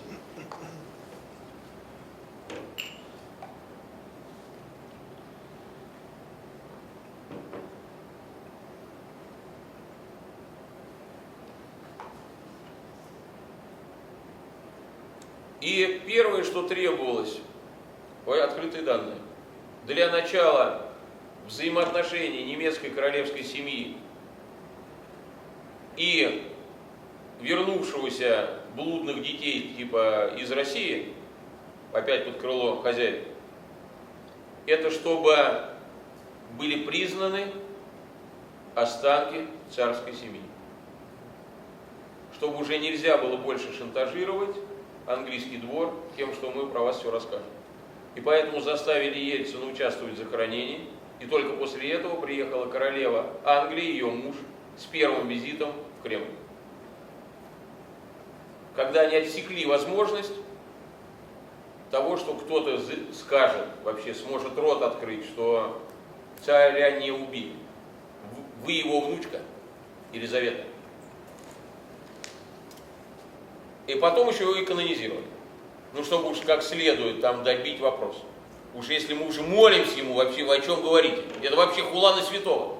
Это хула на святого, вы чего? Это мученик. Вот, и это очень важный фактор. И вот сейчас фильмы этого учителя про Матильду, про Николая II, это все служит той же цели. В результате всех скандалов, поднимаемых по поводу постельных стен Николая II, возникает естественное движение миллионов людей. Вы что? Это мученик. Этот фильм и скандал, особенно вокруг него, напоминает миллионам, что он мученик, что это кощунство. Никто не доказывает, что он убит. Там вообще про другое, там про его развратную жизнь и про Матильду. Это вообще на другую тему. Но главный тезис: вы кощунствуете, это мученик. И поэтому ходит Поклонская с этими самыми иконами, и все взрываются справедливым негодованием, и Госдума вообще в возмущении, запросы депутатов и так далее. Вообще это важно понимать, насколько влияет на всю нашу жизнь то, что мы колония Англии. Путин сейчас пытается отбиться от рук. У него попытка получить суверенитет для России. И поэтому мы очень заинтересованы в том, чтобы он был успешен. Как бы нам не нравилось то, что он там делает, то, все, 5-10. Вот взять феминизм. Откуда взялся феминизм? Это все очень важно понимать. Феминизм взялся от того, что 110 лет, с небольшим разрывом, миром правили женщины. Сначала частью мира Виктория, королева, а последние 60 лет Елизавета. Если нет движения феминизма, то есть постоянного вдалбливания миллионам людей о том, что женщина равна мужчине, то возникает естественное негативное недоумение, какого хрена нами правит баба. И феминизм необходима идеология при правлении женщины. Весь феминизм идет только от необходимости, даже не от них, от необходимости, идеологической необходимости обеспечения мирового управления женщин, Виктории и Елизаветы. Обратите внимание, когда появилась пропаганда педерастии, не так давно. Я так думаю, когда принцы стали пидорасами. Потому что теперь надо всем доказывать, что или я пидорас, или я за пидорасов. Иначе никакой карьерной лестницы у тебя в мировой власти и в колониальной власти не будет. Потому что мировая власть пидораса. Или ты всячески демонстрируешь то, что ой, как это замечательно, и вот да, я к вам очень хорошо отношусь, либо на тебе щелобан и лети с лестницы вниз. И отсюда вся пропаганда, педерастия, вся защита пидорасов по всему миру. Это не потому, что люди с ума посходили. Просто правят пидорасы. Сейчас старушка уже старенькая, Елизавета. Сейчас все, молодняк включился. И не понимая этого, вот того, что я вам рассказываю, вообще ничего не понятно, что сейчас происходит. Но я по себе сужу, я вообще ничего не понимаю. Я вот когда это понял, я все понял. Причем я понял наверняка не точно, то есть мне же никто не докладывал. Я сделал эти умозаключения из той открытой информации, которую я получал все эти годы. И занимался этими вопросами. И там наверняка много ошибок. Но в целом я убежден в том, что это так. Вот это все так. Бьется все вообще. Вот о чем не вспомнишь, все туда влазит. Все бьется. Это как правда. Там вот где все бьется, там правда. Там где что-то не бьется, значит неправда. А здесь все бьется. Вот, значит, стал править Гитлер, Рузвельт и Сталин. Они осуществили основной этап жесточайшими мерами индустриализации. Конечно, особенно отличился Сталин, второй по Гитлер, третий Рузвельт. Рузвельт мягче всех, потому что все-таки Америка наиболее близкая колония Англии. Там англоязычные люди в основном, много родственников и так далее. В общем, в Америке было все поспокойнее. Там был тот же ГУЛАГ, только без отрыва от места жительства и без автоматчиков особо. Там просто экономическими методами заставили людей пахать бесплатно много-много лет. И потом все это закончилось со Второй мировой войной. Вторая мировая война случилась вот как. Николай II правил как Георг V до 1936 года. В 1936 году он приказал сделать себе эвтаназию и умер самоубийцей.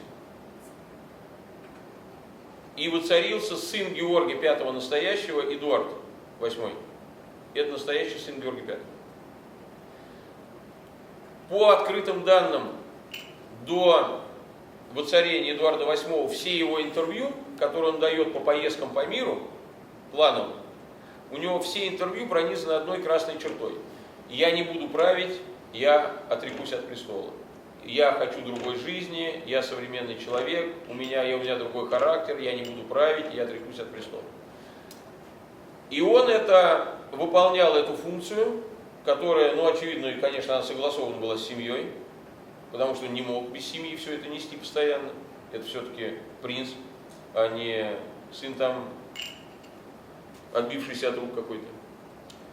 И он был в семье интегрирован, и все было ровно. И он всячески всех убеждал, весь мир, что он отречется от престола. Видимо, была такая договоренность, что он отречется от престола в пользу младшего брата. Младший брат, по официальной версии, Георг VI. На самом деле царевич Алексей, сын Николая II. Вообще никакого сына Георга у Георгия V не было. Это тоже все знают, это открытая информация. У него был сын Альберт.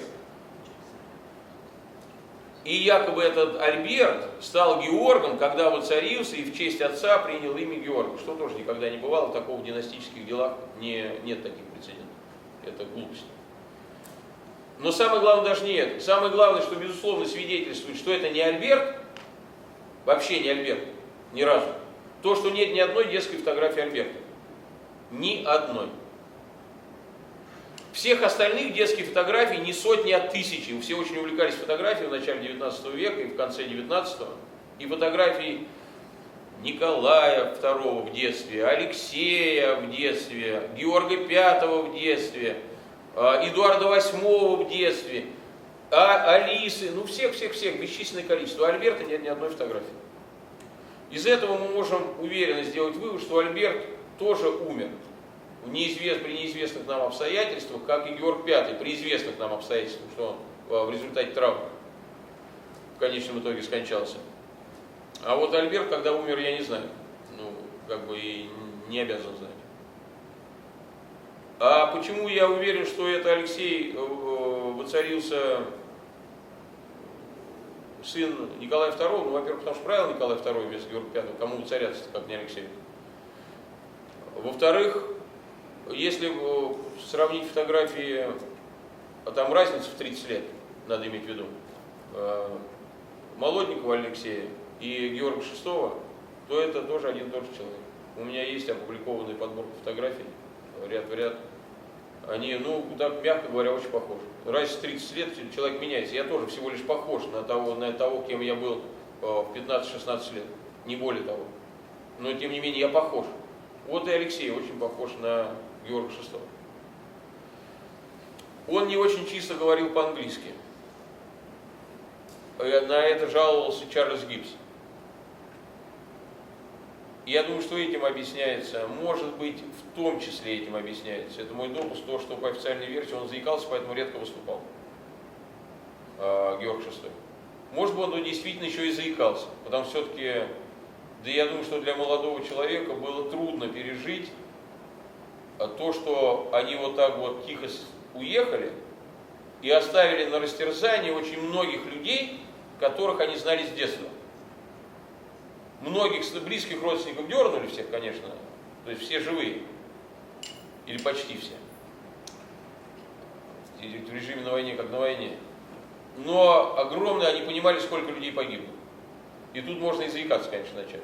Все-таки не все подонки. Но ко всему привыкаешь. Вот, скажем, Анастасия, она не выдержала этой психологической нагрузки. Ее судьба известна и хорошо известна, подробно ее жизнь известна после отъезда в Лондон. Только самый начальный период неизвестен, несколько лет. А потом известно до самой смерти, как она жила, она судилась. 30 лет она судилась в высоком суде Лондона доказывает, что она Анастасия Романова. Вы представляете, в высоком суде Лондона 30 лет ее слушали. И суд через 30 лет не вынес определение, что она не Анастасия Романова. Судья вынес уникальное для высокого суда определение, что они не могут принять окончательное решение, и они закрывают судебное заседание.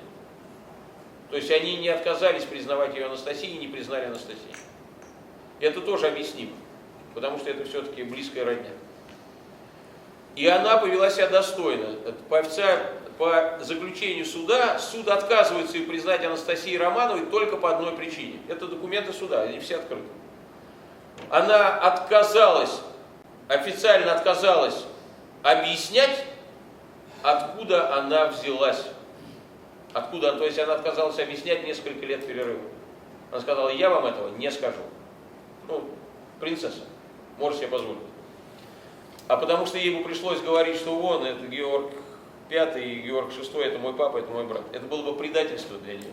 И она этого не сделала, потому что она все-таки была их сестра и дочь.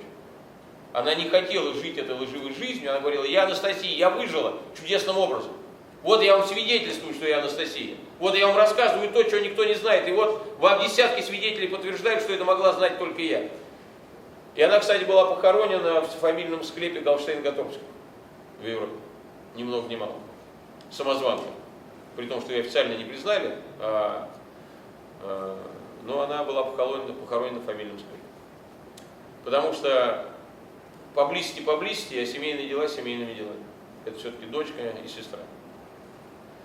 А мама, Мария Федоровна, так называемая Мария Федоровна, которая Николая II мама, она никогда, это тоже общеизвестный факт, она никогда не подавала заупокойных записок за Николая II и его своих внуков. Никогда. Она была очень верующая, еретичка, но верующая. Пропадала в храмах подолгу, помогала много. И она ни разу в жизни не подала за них заупокойные записки. За всех подавала, кто погиб, а за них ни разу в жизни. То есть у них была грань, то есть они могли разводить нас, индейцев, мы грязные индейцы для них. Но они были все-таки суеверные люди, они шугались Бога и не особо не кривлялись друг перед другом. И, конечно, о том, что Николай II это Георг V, что на самом деле это Николай II, знало огромное количество людей. Огромное. И знает. Уж если я это понял, и вообще я не в теме, то уж те, кто там рядом был все это время, они знают это прекрасно.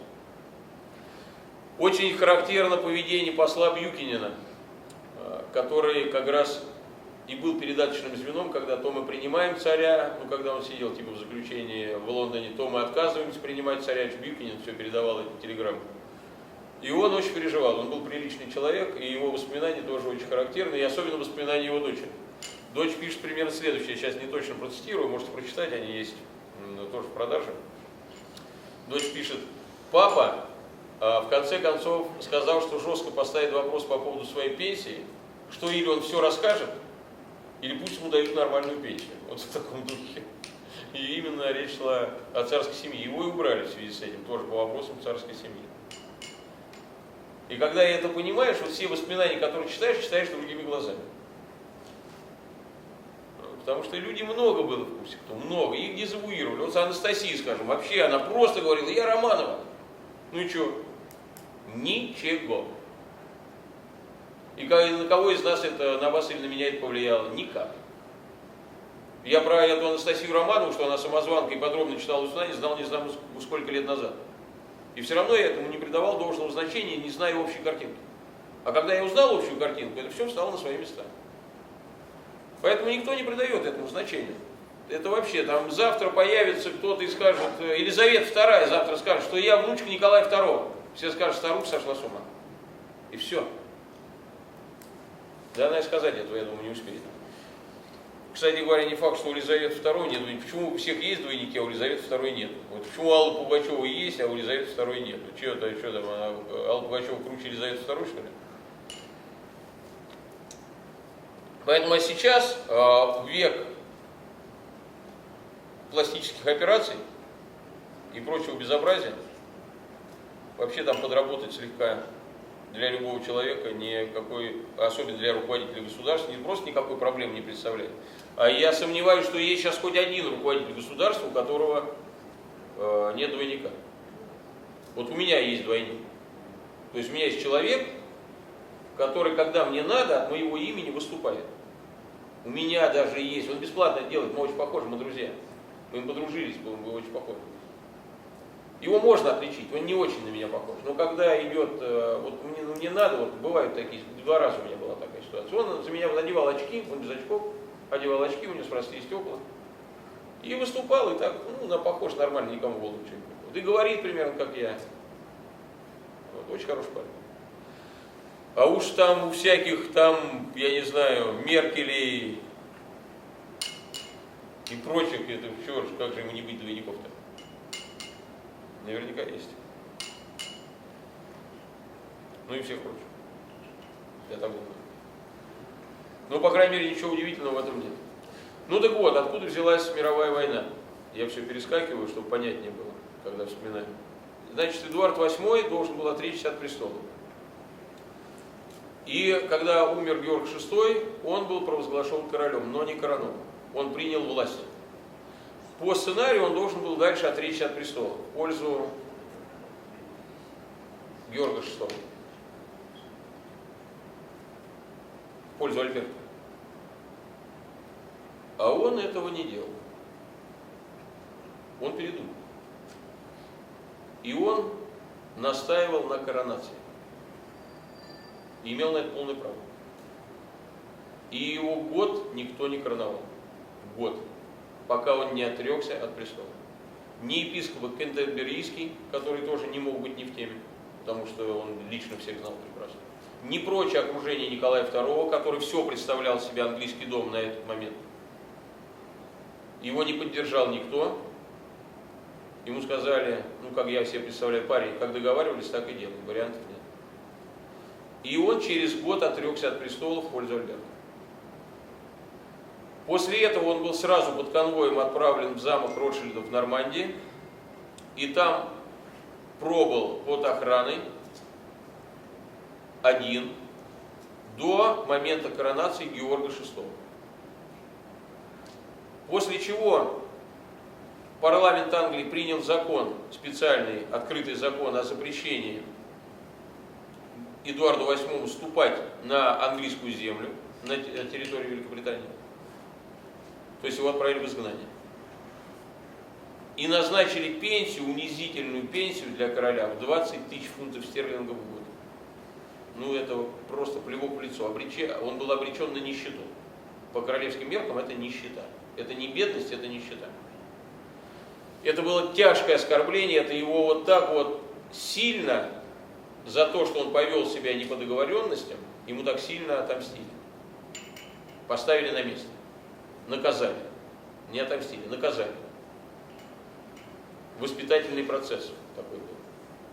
Но Эдуард VIII, он был оскорблен, и он первое, что сделал, поехал к Гитлеру, который тогда был внешним управляющим Германии, осуществлял индустриализацию Германии и сопредельных стран. Совершенно мирно их захватывая, безо всяких войн. Вторая мировая война началась позже. И он приехал к Гитлеру и сказал: Адольф, верни мне престол, и ты будешь вторым человеком в мире. И Гитлер повелся на это.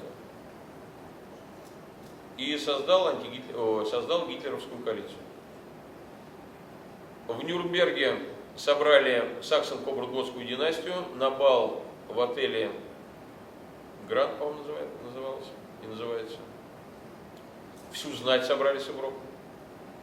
И эта знать присягнула Эдуарду VIII как королю Англии. То есть они объявили революцию против Георга VI. И все дамы делали реверанс перед шлюхой-американкой, которую он объявил своей женой, миссис Симпсон. То есть признали ее королевой. Вся европейская знать. Или почти вся. Саксон-Кобург-Готские все.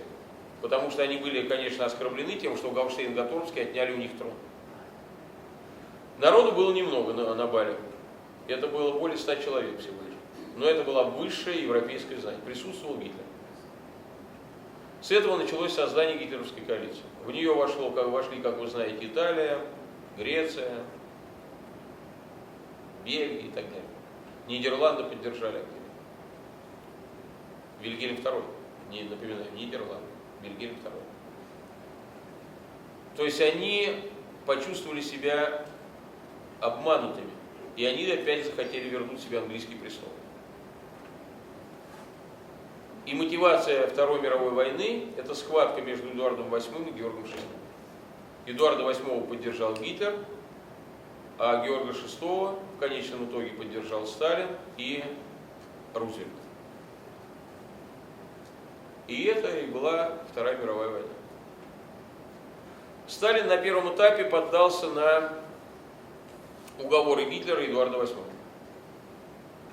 Вот тогда вот он уничтожал ротшильдовских ребят в службе внешней разведки, всех евреев. Тогда он из МИДа убирал всех евреев. Тогда он начал дружить с Гитлером, тогда был заключен договор о дружбе, тогда же пакт Молотова-Риббентропа и так далее, и так далее. То есть Сталин повелся на уговоры Гитлера поставить Эдуарда VIII королем Англии, вернуть ему престол и стать уже не Сталин, кто Уркаган был, а Гитлер и Фрейд. Оттуда они стали бы людьми, которые поставили, не их поставили короли, а они короля поставили. То есть это совсем другая история. Они бы вышли в знать мировую из внешних управляющих, безродных. Но Эдуард VIII их предал. Это первый понял Сталин и свинтил. Потому что у Сталина больше жизненного опыта было. Он и сидел, и бандитствовал. И он это понял. Эдуард VIII начал играть на два лагеря. Он, с одной стороны, уже Гитлер организовал коалицию, и началась Вторая мировая война. А с другой стороны, Эдуард VIII начал выполнять распоряжение Георга VI, уверяя Гитлера, что это он делает формально, на самом деле он за него, и просто так это для хитрости, для лучшего дела. И в Испании, куда он был направлен Георгием VI, он отсидел некоторое время, не отсидел, а отбыл некоторое время по приказу Георга VI, потому что он оставался в случае войны, на него распространялась присяга, при том, что ему запрещено было бывать в Англии, на него распространялась присяга. Он же пенсию получал от Англии и так далее, он оставался гражданином. И потом его вообще Георг VI приказал ехать ему в Карибский бассейн губернатором. И он отбыл послушно в Карибский бассейн. И тогда Сталин понял, что это кирдык. И опять переметнулся обратно на сторону Лондона. И стал сосредотачивать войска на границе с Гитлером.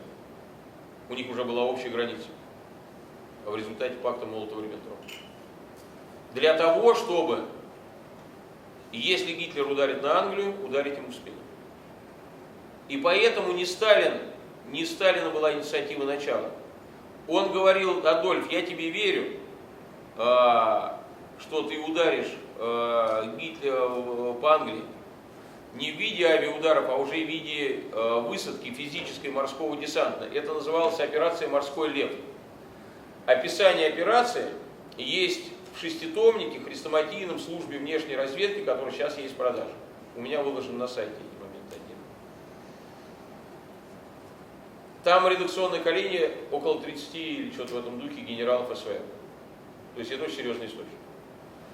И вот эта операция «Морской лев» для Гитлера было объяснением того, что он сосредотачивает войска на границе с Советским Союзом.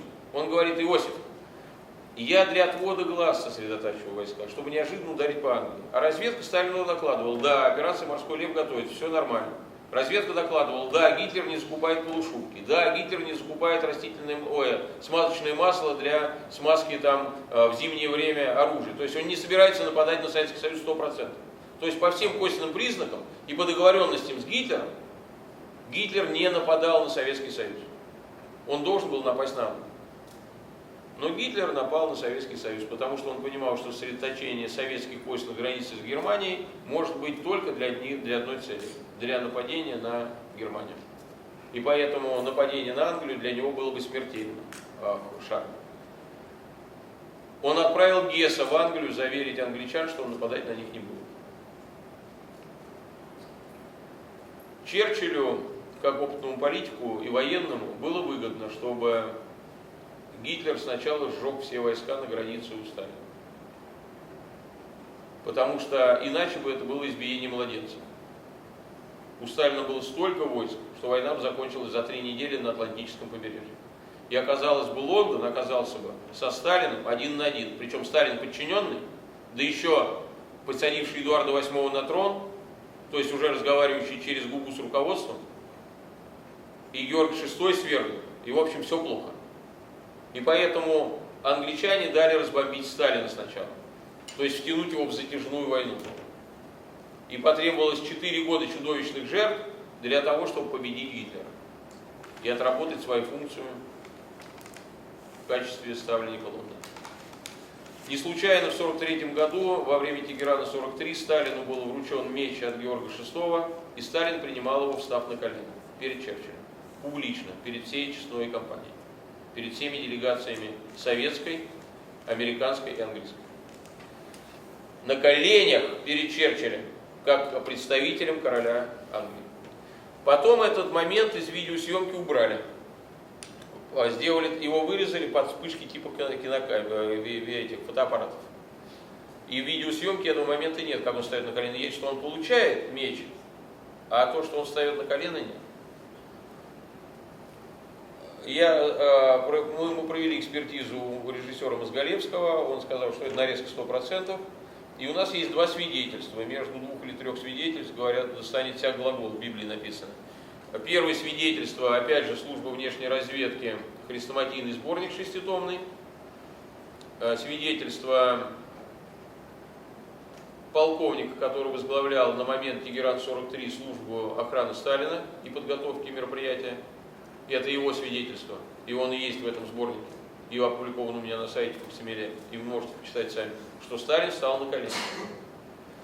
А это признак рыцарского вассальского достоинства. То есть ему вручали меч, то есть производили в рыцаре. Обратите внимание, что только после этого он стал маршалом. Он никаким маршалом не был никогда до этого. И маршал присваивается. Сталин сам себе маршала присвоить не мог, это невозможно. И это мог присвоить только начальство. И вот после Тегерана 43 он стал маршалом. За Сталинград. А второе свидетельство Гесса. Не того Гесса, который с парашютом прыгал, а Гесса, который коллега был этого полковника, вот я забыл фамилию, который Сталина охранял, так тот охранял Черчилля. И у него брал интервью Мозголевский в 90-х годах. И он был уже старенький очень, старенький. Он говорит, да не такой уж крутой был ваш Сталин. На колени перед Черчиллем вставал в Тегеране. И Мозголевский не понял тогда этой фразы. Он это записал, у него это есть в интервью, видеоинтервью. Но он не понял, почему на колени. Он подумал, ну что-то какую-то хрень старичок несет. А после того, как это опубликовано в сборнике службы внешней разведки, встал на свои места все. И Гесс таким образом свидетельствует, вот второй наш товарищ, забыл фамилию. И Сталин таким образом честно отрабатывал свою временную слабость и предательство интересов старших товарищей. И Черчилль, когда к нему приезжал Молотом проездом в Соединенные Штаты в самом начале войны для договоренности о ленд-лизе, и Молотов что-то там попытался качнуть права, и Черчилль ему очень грубо ответил, что сохранилось в мемуарах Молотова и Никона. Очень грубо ответил: вы забыли, как бы хвостом виляли совсем недавно. Поэтому вы тон этот вообще оставьте. Ну, я не точно цитирую, но смысл этот. Это вот речь шла о том, что Сталин повелся на союзничество с Эдуардом VIII.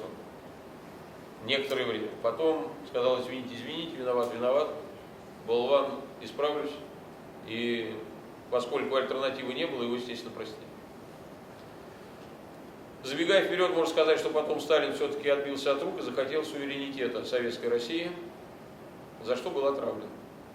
И суверенитет у нас был после войны до 1953 года. До 1953 года мы были независимой страной.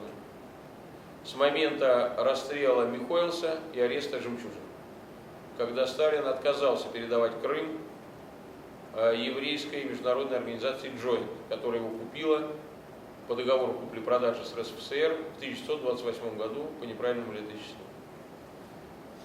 Это было объявление войны всему этому западному миру. Сталин почувствовал себя сильным, победителем и послал всех куда подальше. Продержался 8 лет. Ближайшее окружение, именно Берия, его отравило. Почему Берия, а не Хрущев или Сталин? Потому что именно Берия стал тут же выполнять функцию Андропова, тут же возвращать Советскую Россию в лоно английской монархии. Если вы посмотрите на первые указы Берии, на первые постановления, на первые законы, которые при нем приняты, он очень недолго правил. Но это зеркальная перестройка, Горбачевская перестройка. Но его быстро убили, и стали править Хрущев и Брежнев. Это национальная власть, еретическая, сатанинская, но национальная власть, такая патриотическая, которая продержалась довольно долго. Вот то, о чем я говорил до этого. Вот, это вот то, что я вам имел сказать про Вторую мировую войну. Безусловная заслуга СССР в то, что сейчас правит Елизавета II. Именно СССР и советский народ защитил английский престол от переворота, от того, чтобы Галштейн-Готторпская династия была свергнута бы и стала править Саксон-Кобург-Готская. То есть Галштейн-Готторпская династия, Елизавета II по всем пацанским понятиям обязана правопреемникам Советской России за то, что она сейчас правит. И поэтому совершенно правильно и справедливо делается акцент нашим политическим руководством о том, что ж вы свиньи, мы вас защитили, мы угробили 40 миллионов жизней за то, чтобы отстоять ваши интересы, а вы так ведете себя похабно по отношению к нам. Ну, смысл это. Отсюда парады, бессмертные полки с миллионами фотографий покойников, которые пожертвовали своей жизнью для того, чтобы сейчас была та политическая ситуация, которая есть, с теми династиями, которые правят сейчас. Вот. И это важный момент. Это действительно мы защитили мир от Гитлера, защитили мир от фашизма.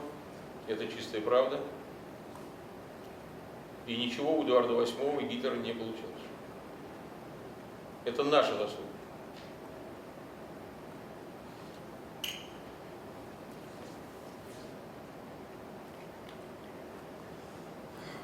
Потом было, как вы помните, из ключевых моментов отказ Сталина признать решение конференции,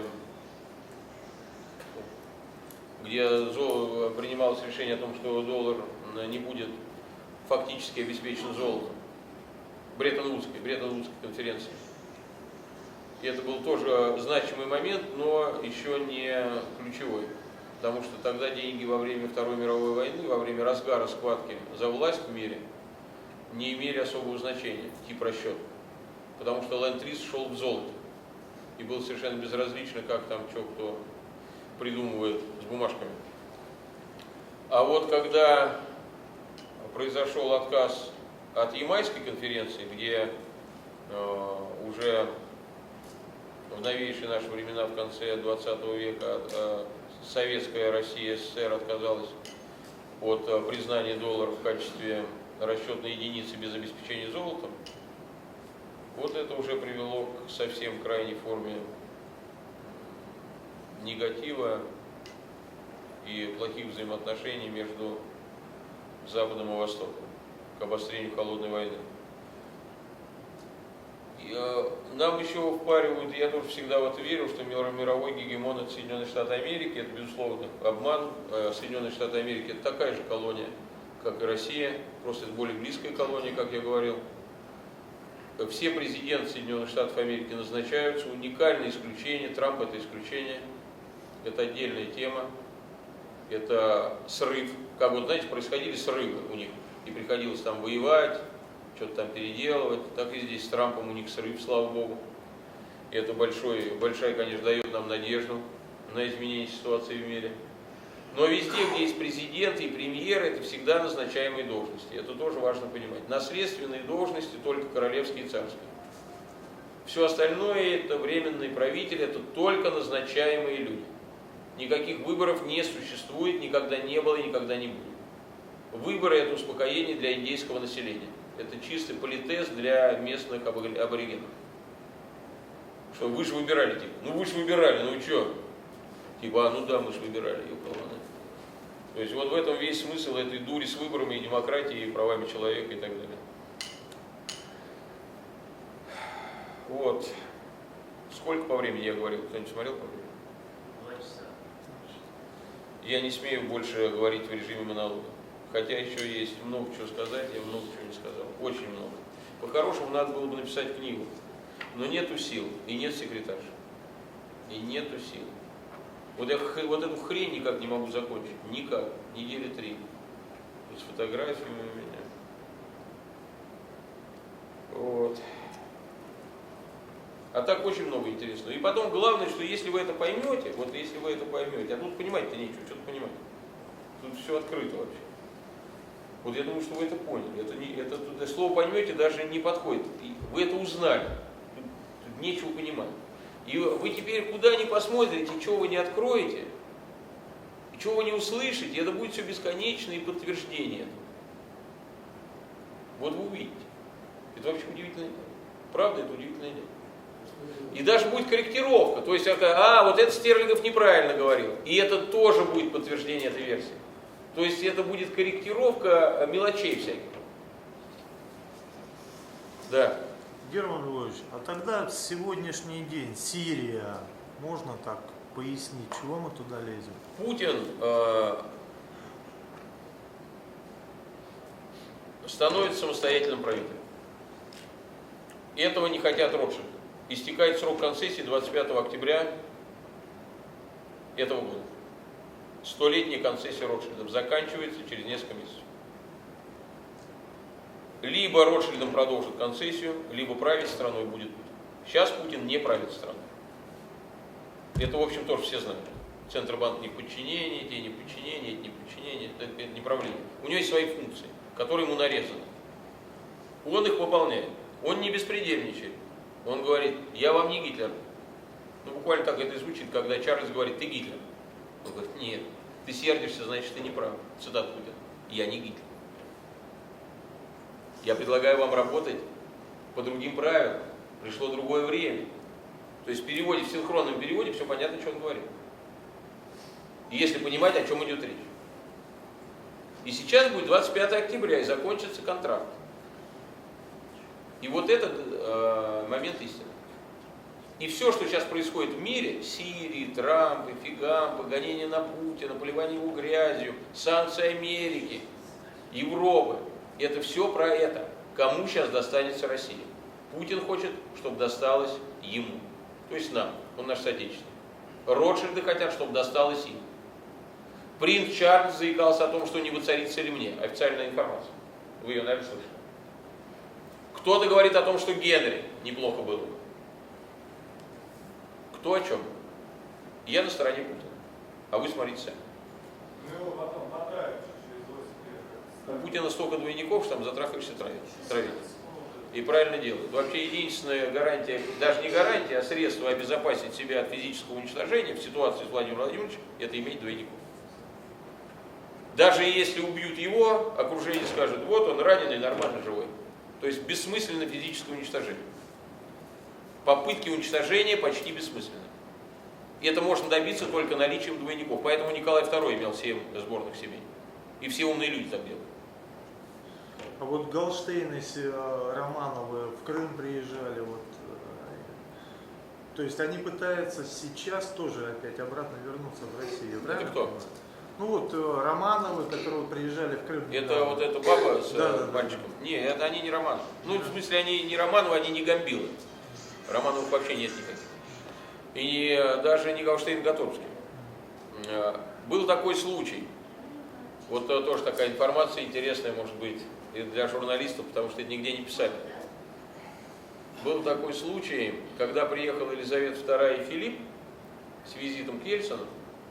У них была одна беседа, при которой присутствовал переводчик, адъютант Ельцина Коля Суров, покойный, недавно умер мой приятель, и Ельцин, и Елизавета с Филиппом. И был, так он говорит, Коля, это мне Николай рассказывал, и Мозголевскому, это вот из первых уст. И Николай говорит, был один, он нам давно это рассказывал, и мы это не поняли. А потом я это понял, и Мозголевский это понял, который вот свидетель тоже, между 2 или 3 свидетелей, вот достанется глагол. А Мозголевский это понял, и он, Коля говорит, один какой-то непонятный вопрос, вот какая-то хрень была вообще непонятная. Это уже после смерти Ельцина он рассказывал. Ельцин сидит и говорит, а что нам делать с Марией и с сыном, как относиться? А Елизавета ему отвечает, работайте пока с ними, мы потом вам покажем, в какую сторону смотреть. И Ельцин говорит, хорошо.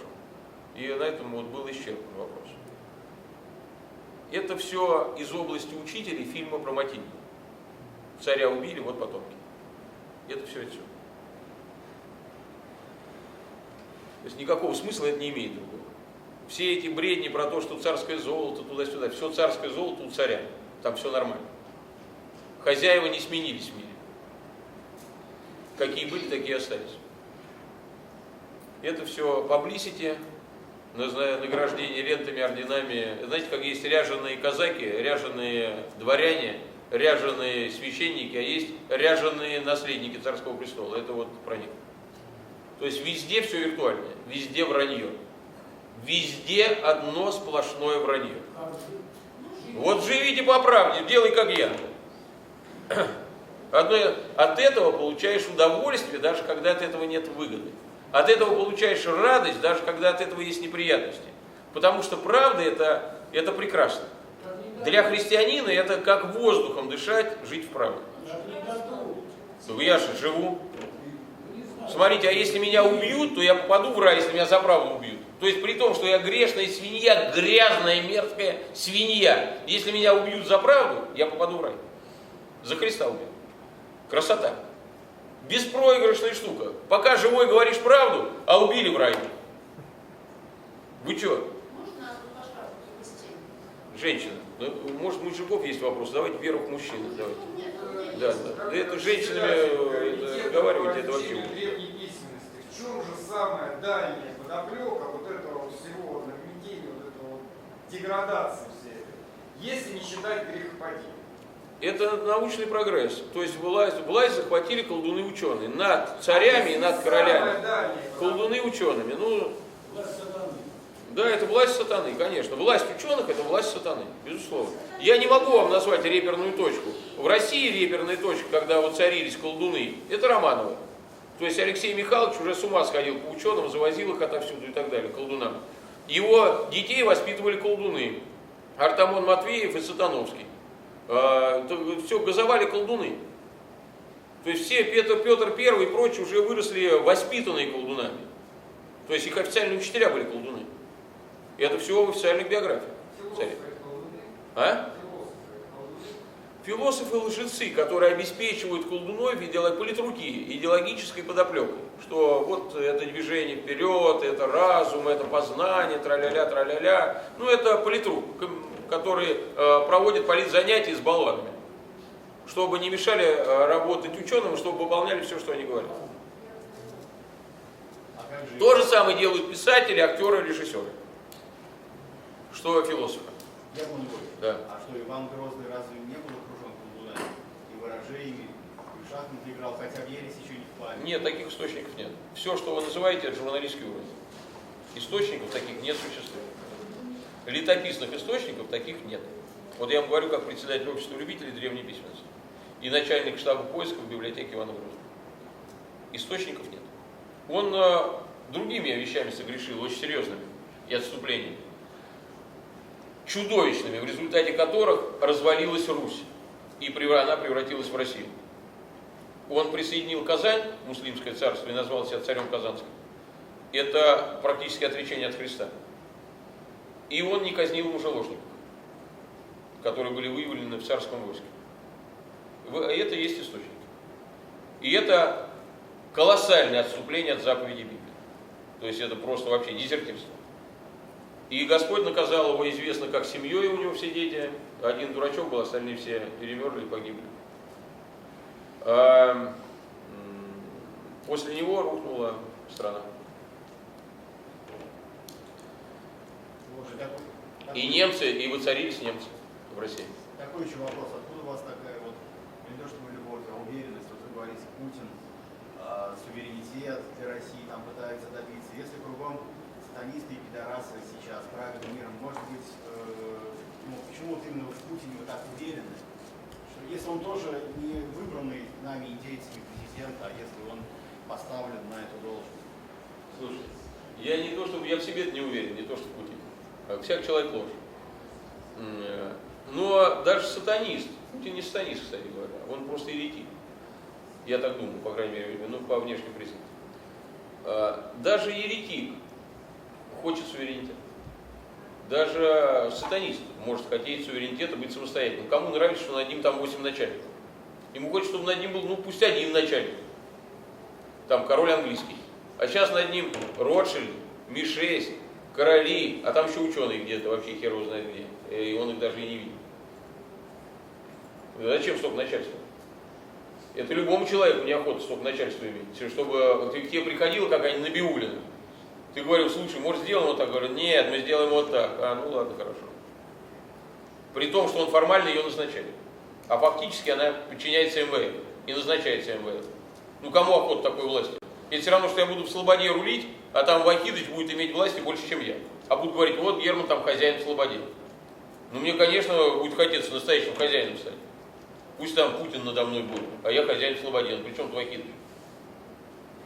Поэтому человек стремится к большей власти. Мужчина так устроен. Путин, безусловно, мужчина. Путин не пидорас. Путин куражистый человек. Он достаточно молод еще. У него, возможно, это не мое дело, но возможно там дети, как поговаривают. То есть у него есть кому наследовать. Не только законно рожденные наследовали царство, бывало и незаконно рожденные наследовали. У Ивана Грозного, Дмитрия Иоанновича, незаконно рожденный сын от ногой. Он бастард. И тем не менее вся страна его приняла как царя. Он даже когда в Тушино был, большая часть княжеств платила ему дань. Не в Кремль. То есть Тушино руководила страной. Хотя он бастард, незаконно рожденный. Поэтому что, я прекрасно понимаю Владимира Владимировича, если он отстаивает суверенитет страны, то я за него. Я по внешним признакам вижу, говорят, посмотри, как относятся к нему, к человеку его враги. И я вижу, как к нему относятся пидорасы, они его ненавидят. Это очень хорошая рекомендация.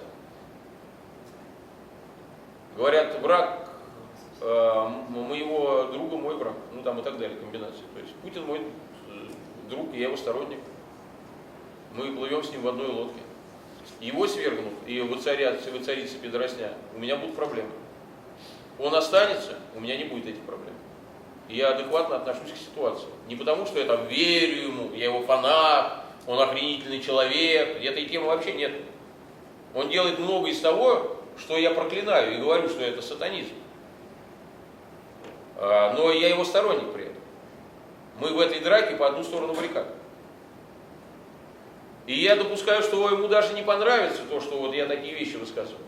Потому что это, может быть, где-то его подведет, как ему кажется, как его аналитики считают. Но и я считаю, что полезно сейчас об этом говорить. Это мое мнение. И я готов ради поддержки Путина рискнуть даже отношениями с ним, которых нету, собственно. То есть есть, может быть, просто позитивное, такое нейтральное отношение со стороны его, потому что вот я, как бы, никто не трогает меня. Но я готов рискнуть даже этим нейтральным отношением, потому что я считаю, что выступая таким образом и доводя эту правду до сообщества, прежде всего до международного сообщества, выступая перед вами, я говорю это прежде всего иностранцам. Я считаю, что я приношу этим пользу нашей стране баррикад. И я его поддерживаю так вот, Владимир Владимирович, это моя поддержка. Хотя это, может быть, его вызовет раздражение у него. И я с пониманием к этому отнесусь. Всяко бывает. А по Навальному что можно сказать? Да Навальный это вообще не обращается. Откуда взялось все? Да оттуда же это все. Это Ротшильды, да? Его... Все оттуда же. Это все попытки свержения Путина. Есть разные кланы, разные схемы, разные хитрости. Это все вот так вот переплетено. Там то свои, то чужие. Там не разберешься вообще. У дьявола вообще все очень перепутано. Он же путаник. Вот так вот все перепутано. Поэтому в это не надо вникать. Как этот узел не надо развязывать. Его надо разрубать. Не надо разбираться в тонкостях взаимоотношений. Это ни к чему. Это не нужно. Надо знать фактуру. И поэтому, вот я отмахиваю, говорю, Навальный это не важно. Навальный это не важно. Не надо путать друг друга. Это не важно. Это из другой оперы. Это как, знаете, говорят, давайте поговорим о будущем человечества, а вы говорите, слушайте, ну а вот мне еще важно там, как правильно возделывать морковь и капусту. Это тоже важно. Но мы сейчас говорим о другом. То есть Навальный это не важно. Не отвлекайтесь на это дело. Вообще все, что вам показывают по телевизору, не отвлекайтесь на это. Выключите его. Слава Богу. Откуда знаете по нашему? Ваше мнение о Лукашенко? Лукашенко назначенный человек. Точно так же. В колонии. Ну, просто он не дергается, он более дисциплинированный, чем Владимир Владимирович, поэтому его никто не пытается свергать. Назначили кем? Лондоном. Я вас уверяю, что вы можете не перечислять даже страны, кто кем назначен. И Китай назначен Лондоном. Разрешите мне вопрос задать? Да. Встал. Вот я просто хотел, я и Андрей Тараканов, движение против добычи никеля в Черноземье. Против чего? Против добычи никеля в Черноземье. Вы там упоминали, вы, в принципе, давали интервью, где-то на Хапре вы были, отдыхали в Воронежской области, тоже там с нашим соратником. Вот я просто хотел немножко сказать, вы говорите по поводу Путина, что он там много командиров. И вот в 2011 году вот указ о добыче никеля подписал же Путин, вот, будучи премьер-министром. И в Тамбове в прошлом году по добыче титана, опять же, к нему губернатор приезжал. Вот. А компания, которая собирается добывать никель, компания УГМК, она не стесняется, говорит, что за ней стоит компания Глинкур. А Глинкур это и владеет Ротшильд. И опять же Генри Киссинджер постоянно к Путину приезжает. То есть как бы у меня очень сомнения по поводу того, что он там независимый человек. Вы, конечно, говорите, что там много начальников, но то, что вот уши растут у Ротшильдов, тут, конечно, это 100%. Что уши у Ротшильдов растут из этого проекта по добыче никеля в Черноземье, здесь как бы очевидно, что это здесь они. Вот. Да, сначала я присутствую. Вот. Мой вопрос такой вам.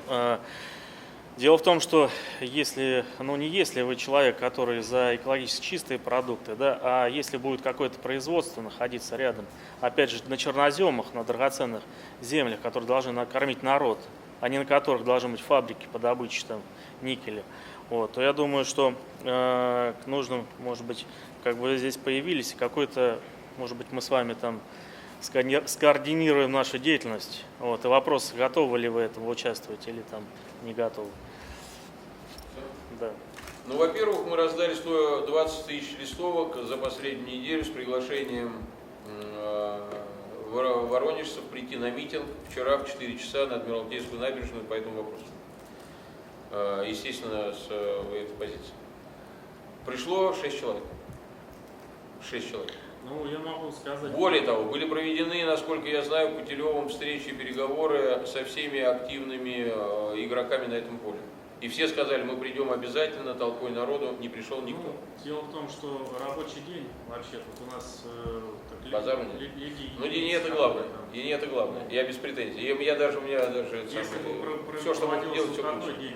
Я вот про другое. Вот я здесь 2 часа распинался и объяснял, что к чему. Вот кто-нибудь из вас, кто сидит в зале, мужчина, можете ответить на вопрос, поставленный, почему Путин там подписывает эти бумажки ротшильдовские?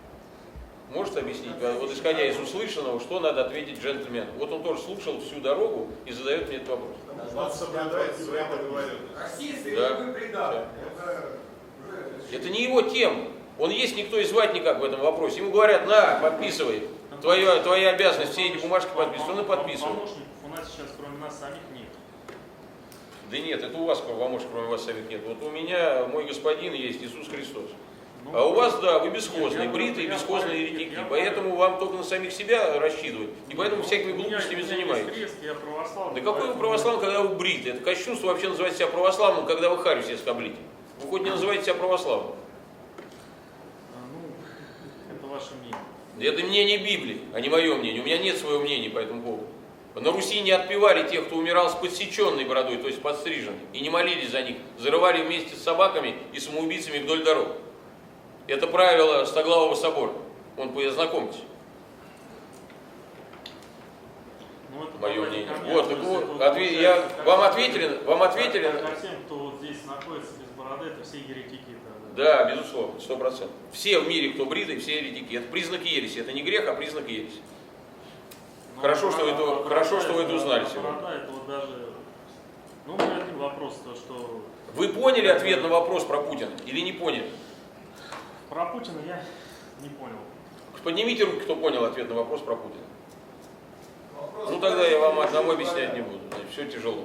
Вопрос про никель непонятно для жителей города. Чего? По поводу никеля непонятно. Чего непонятно? Это не тема Путина. Есть Академия наук, есть Лондонская Академия наук. Ученые распланировали. Здесь нашли геологи ублюдки никель. Сообщили это по Академиям наук. Они говорят: о, в Воронеже никель нашли. Отлично, записываем. Здесь мы будем никель добывать теперь. Это ближе, чем с Норильского никеля пилить в 10 раз. Никто нас спрашивает. И все, и Путина никто не спрашивает. Говорят: на, братан, подписывай. Это не его власть сейчас. Он хочет, чтобы была его власть. Если будет его власть, у вас не будет здесь добываться никель. И поэтому вам сейчас надо Путина поддерживать во всем. А пока он эти бумажки просто подмахивает, потому что это он по должности обязан это делать. Но у него поддержка 90% населения. Когда толку-то с вас? С вас нету толку, даже если с вас 95%. Какая поддержка-то ему Да. еще нужна?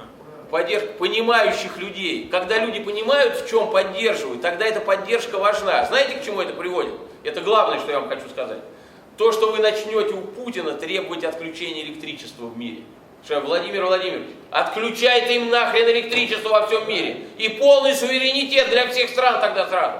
Хорош с ними бодаться, с ублюдками Гаушштейн-Гатторовскими. А вы хотите от Путина, чтобы у вас было электричество, ЖКХ подешевле, чтобы у вас были машины получше.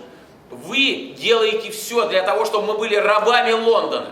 А вам надо требовать отключения электричества. Не, ну, Или, послушайте, вы задали вопрос, я отвечаю. Или вы говорите: мы готовы отказаться от лампочки, мы готовы отказаться от теплого сортира, мы хотим быть свободными людьми. Или вы говорите: мы хотим быть дальше рабами пидорасов из Лондона, но мы хотим сидеть на теплом толчке.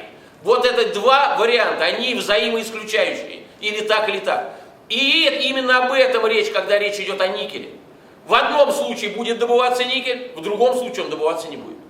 в каком он не будет? Если вырубит электричество, он не будет добываться, он нахер никому не будет нужен. Потому что без электричества вся промышленность мира встанет, и все мегаполисы разойдутся пешком в разные стороны. И тогда ваш никель останется на месте, и ваш копер будет жив. Но сейчас без электричества никто не живет. Ну все, надоело разговаривать. Но дело в том, что надоело. Слушайте, я вам ответил на ваш вопрос. Насколько сократилось население у нас в России? Слушайте, я вот и болезненно реагирую на глупые вопросы, вы меня простите. Электричество, людей Я столько, вам ответил на ваш вопрос. всё. Я вам ответил на А без вопрос. людей население. Не занимайте у людей время. Рождалось больше. Да. И еще вопросы есть, мужики? Давайте. Что касается 30 статьи Конституции, как к ней относиться? А это что за статья-то? Ну, где говорится о референдумах, власть народу, там... Слушайте, вообще к безбожному документу я как христианин могу Вообще ответить. ни одного, там, ничего здравого. Как христианин я вам отвечаю, любым безбожным документом христианин должен гнушаться. Гнушаться. Ну то есть знаете, вот как куском дерьма. Ну, там здравая мысль может быть. Так нет, а вся ложь построена на том, что есть правда, а где-то есть ложь. И получается все в целом ложь. Вот в Евангелии изменить там пяток строчек, и все Евангелие выкидывает на помойку. И поэтому только правда имеет цену. А ложью надо гнушаться. Конституция – это лживый, безбожный документ. Он не заслуживает никакого внимания, никакого уважения.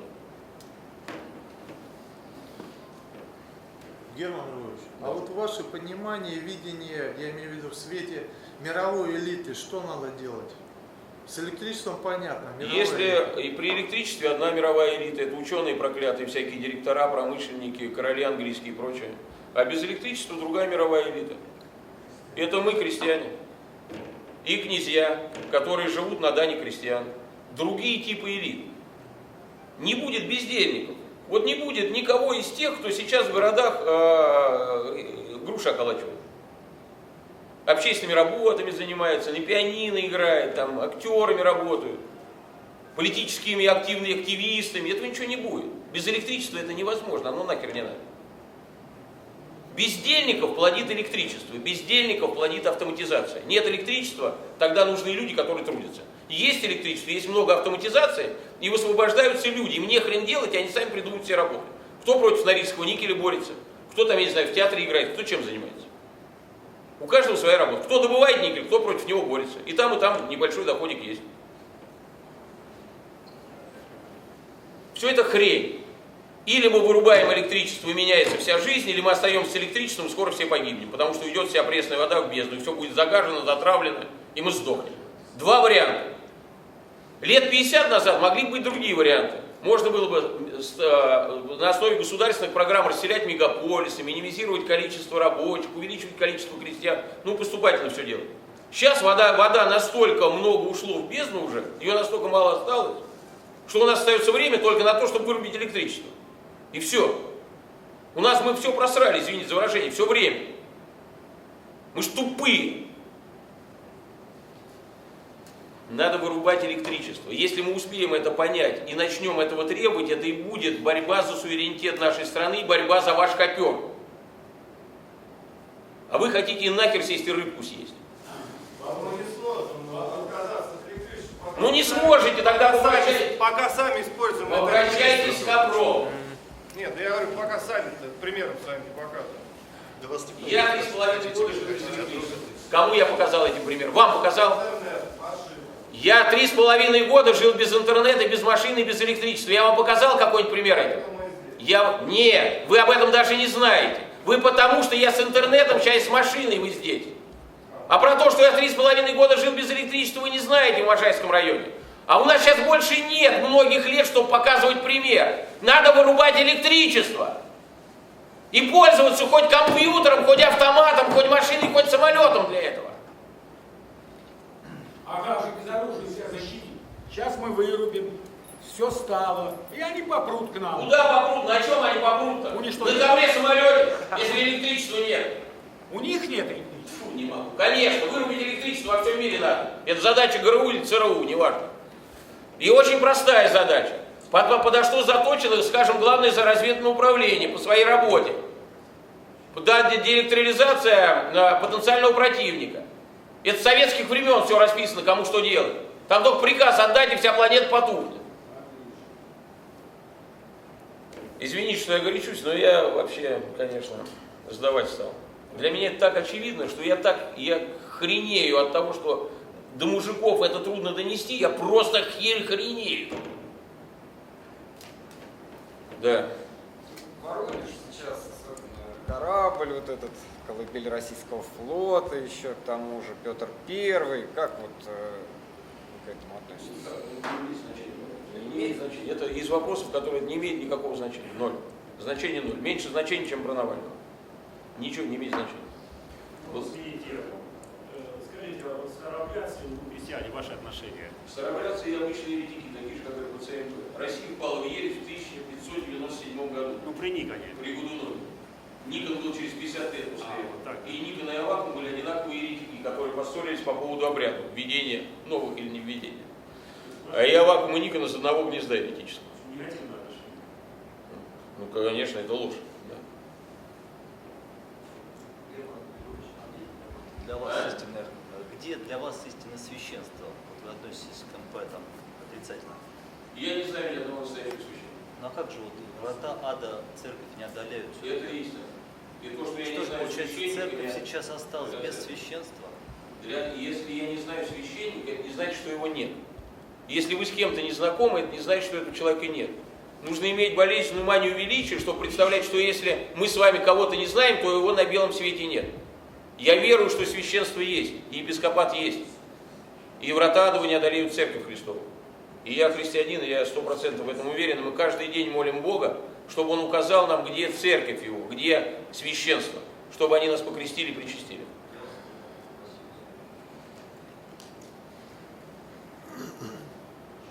Я, кстати, православным стал совсем недавно. Я только догнал, что не будет никакого мышахта недавно, что это все лабуда полная из синагоги, бред. Который, я пока был в РПЦ, нам все впаривали там в Дивеево и так далее, что вот шаги Машиаха, Машиах идет, тра-ля-ля, тра-ля-ля. Какой Машиах? Машиах был уже и есть, это Иисус Христос, Мессия. Какой еще Машиах будет?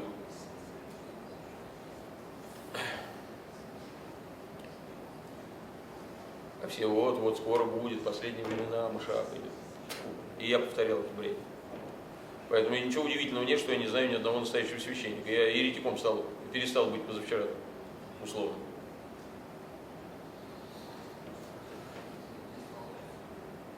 Да. Какая, на ваш взгляд, разница между греческой ортодоксальностью и русской православием? Вы что имеете в виду под греческим ортодоксальным? Вы говорите, какая разница между греческой православной и русской православной? Дело в том, что вот в социальных сетях, в интернете, как сказать, не знаю, промелькнула такая мысль, что, в общем-то, православие – это перевод ортодоксальности. Быть православным- Ортодокс – это в переводе православный, поэтому вопрос непонятен. Чем греческое православное от русской православной отличается? Ничем не отличается. Настоящее греческое православное от настоящей русской православной ничем не отличается. Это просто сейчас греческое не православное, русское не православное, в этом проблема. Это во-первых. Во-вторых, не может быть русской православной, или греческой православной, или вьетнамской православной, как не может быть там, я не знаю, православного, я не знаю даже как, чтобы не прокачнуть, пример привести. Нет национального признака у православия. Может быть православная церковь или не православная церковь. А? Что вы говорите? Графа была вероисповедание, не было национальности. Как? Графа была документа. Не понял. Он говорит, что не было ранее национальности, графы не было в Ну, паспорте. конечно, не было. Не то, что в паспорте не было графы, не было паспорта. Паспорта не было. Паспорт – это уже сатанинское изобретение научного прогресса. Паспорт – это сатанизм. Обыкновенно. То есть это начало выстраивания всего этого колдовского научного прогресса. То есть выстраивание людей в строй, в рабочий строй. А Иисус Христос по национальности? Бог он по национальности. Да не было. Просто какие глупые вопросы, я поражаюсь вообще. Это оттас полный. Джентльмены, стыдно.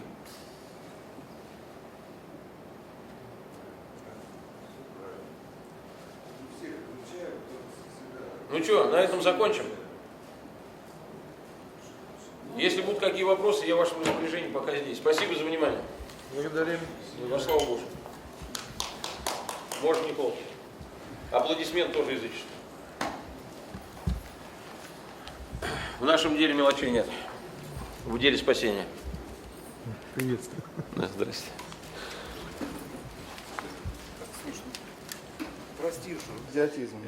Если бы они ездили на наших там машинах... Что бы изменилось-то? Ну ездили бы они на наших машинах, что бы изменилось-то? Машины, ну почему? В Германии там ездили на своих, Китае на своих Потому что есть разделение труда, Во Франции на вспомнил, своих как называется, машинах. международное разделение труда есть. Сидят ученые и разделяют. Вот мерсы будут делаться там, а индейцы здесь на «Жигулях» поедут. Вот так вот Не знаю, делается. во всех европейских странах есть свое производство. Фу, не могу. А у нас- Перемены местослагаемых Да нет, суммы не просто мы изменятся. колония. Вот в чем, в принципе, уже было сказано. Бывает. 25 октября будет конвенция. Скажите, а вот вы там травами занимаетесь, да, говорите, лечение, да, вот у вас написано там, да? Да, бесплатно лечим всех. Да, можно, если что, да. Можно. А как, каким образом это? Два варианта. Либо приехать в Слободу и поговорить с Вахидовичем, кто- либо конкретно- позвонить ему по телефону, он вам по телефону скажет, что надо Это делать. кто? У Травники, или Пантелеймон, или Вахид Вахидович. Это где? В вашем сайте? Да. Нет, ну я могу продиктовать телефон, запишите. А можно, да, мне Да. тоже хотела. Вот, но лучше приехать, он бесплатно А лечит где? всех В каком-то всегда. месте Слобода? Это что? Вместо Слобода набирайте Слобода Германа Стервигова в Яндексе, сразу все вылазит, и карты, как проехать. Все. Герман, подскажите, фрау вы знаете? Нет, кто это? Могу говорить, что очень хорошо знает. Ну, фрау Юрий Андреевич.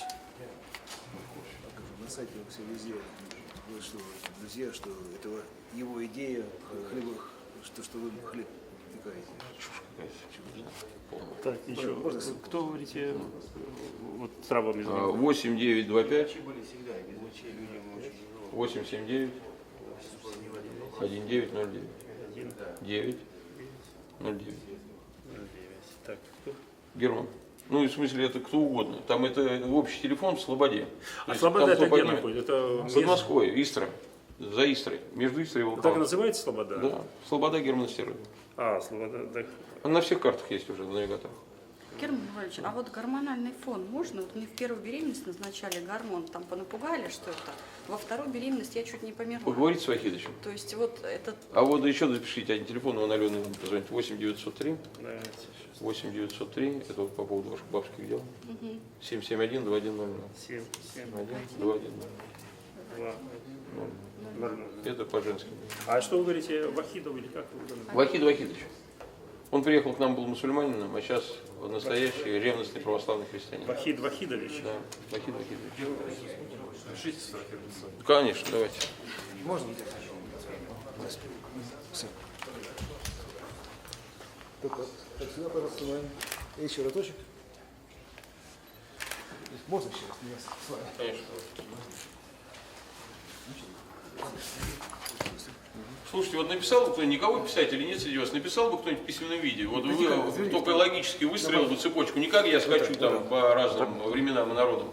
А вот так вот последовательно бы это изложить и сделать бы брошюрку, чтобы каждый раз все не пересказывать. И мы бы ее раздавали людям. Это по истории имеете? Да.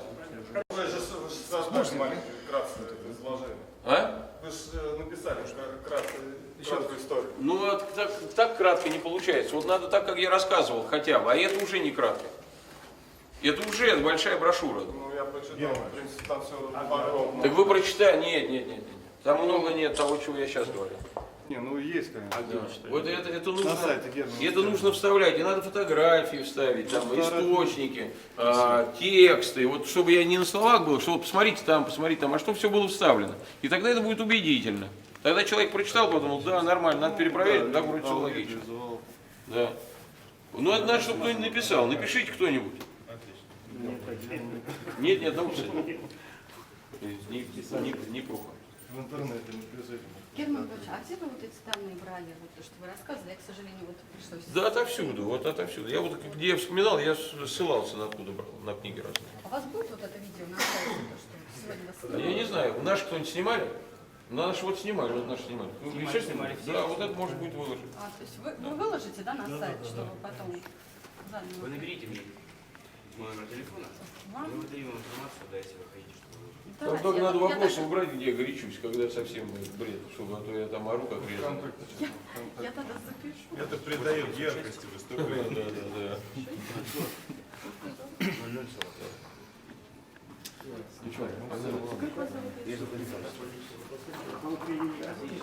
Вот так подробно, как сегодня, я ни разу не писал. Я понимаю, а что они говорят? Ну, все равно. Ничего, поперек никто ничего не говорит. Да, ничего. Еще, у вас это документально, потому что это же все подтверждено вот такие моменты. Я все говорил, Ну, вы говорили, из но это открытых плохо, источников. Все говорил из открытых источников. Вы То есть можете- оно такое мозаично где-то разбросано. Да, вот поэтому надо написать письменно. Проблема в том, чтобы написать письменно с библиографией. Понимаете? Ну это я не в состоянии Вот написать. я даже плохо слышал. Как первые эти самые были романы? Кто тут? Гамбилла. Гамбит. Гамбилла. И это их официальное родословие. То есть это не то, что я что-то придумал.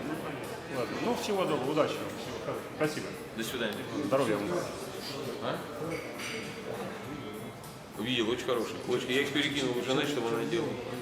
Да. В черно-белом лучше получается. Так очень. Да. Черно-белом.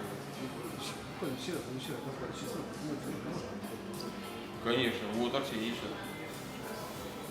Попробуй какой часов.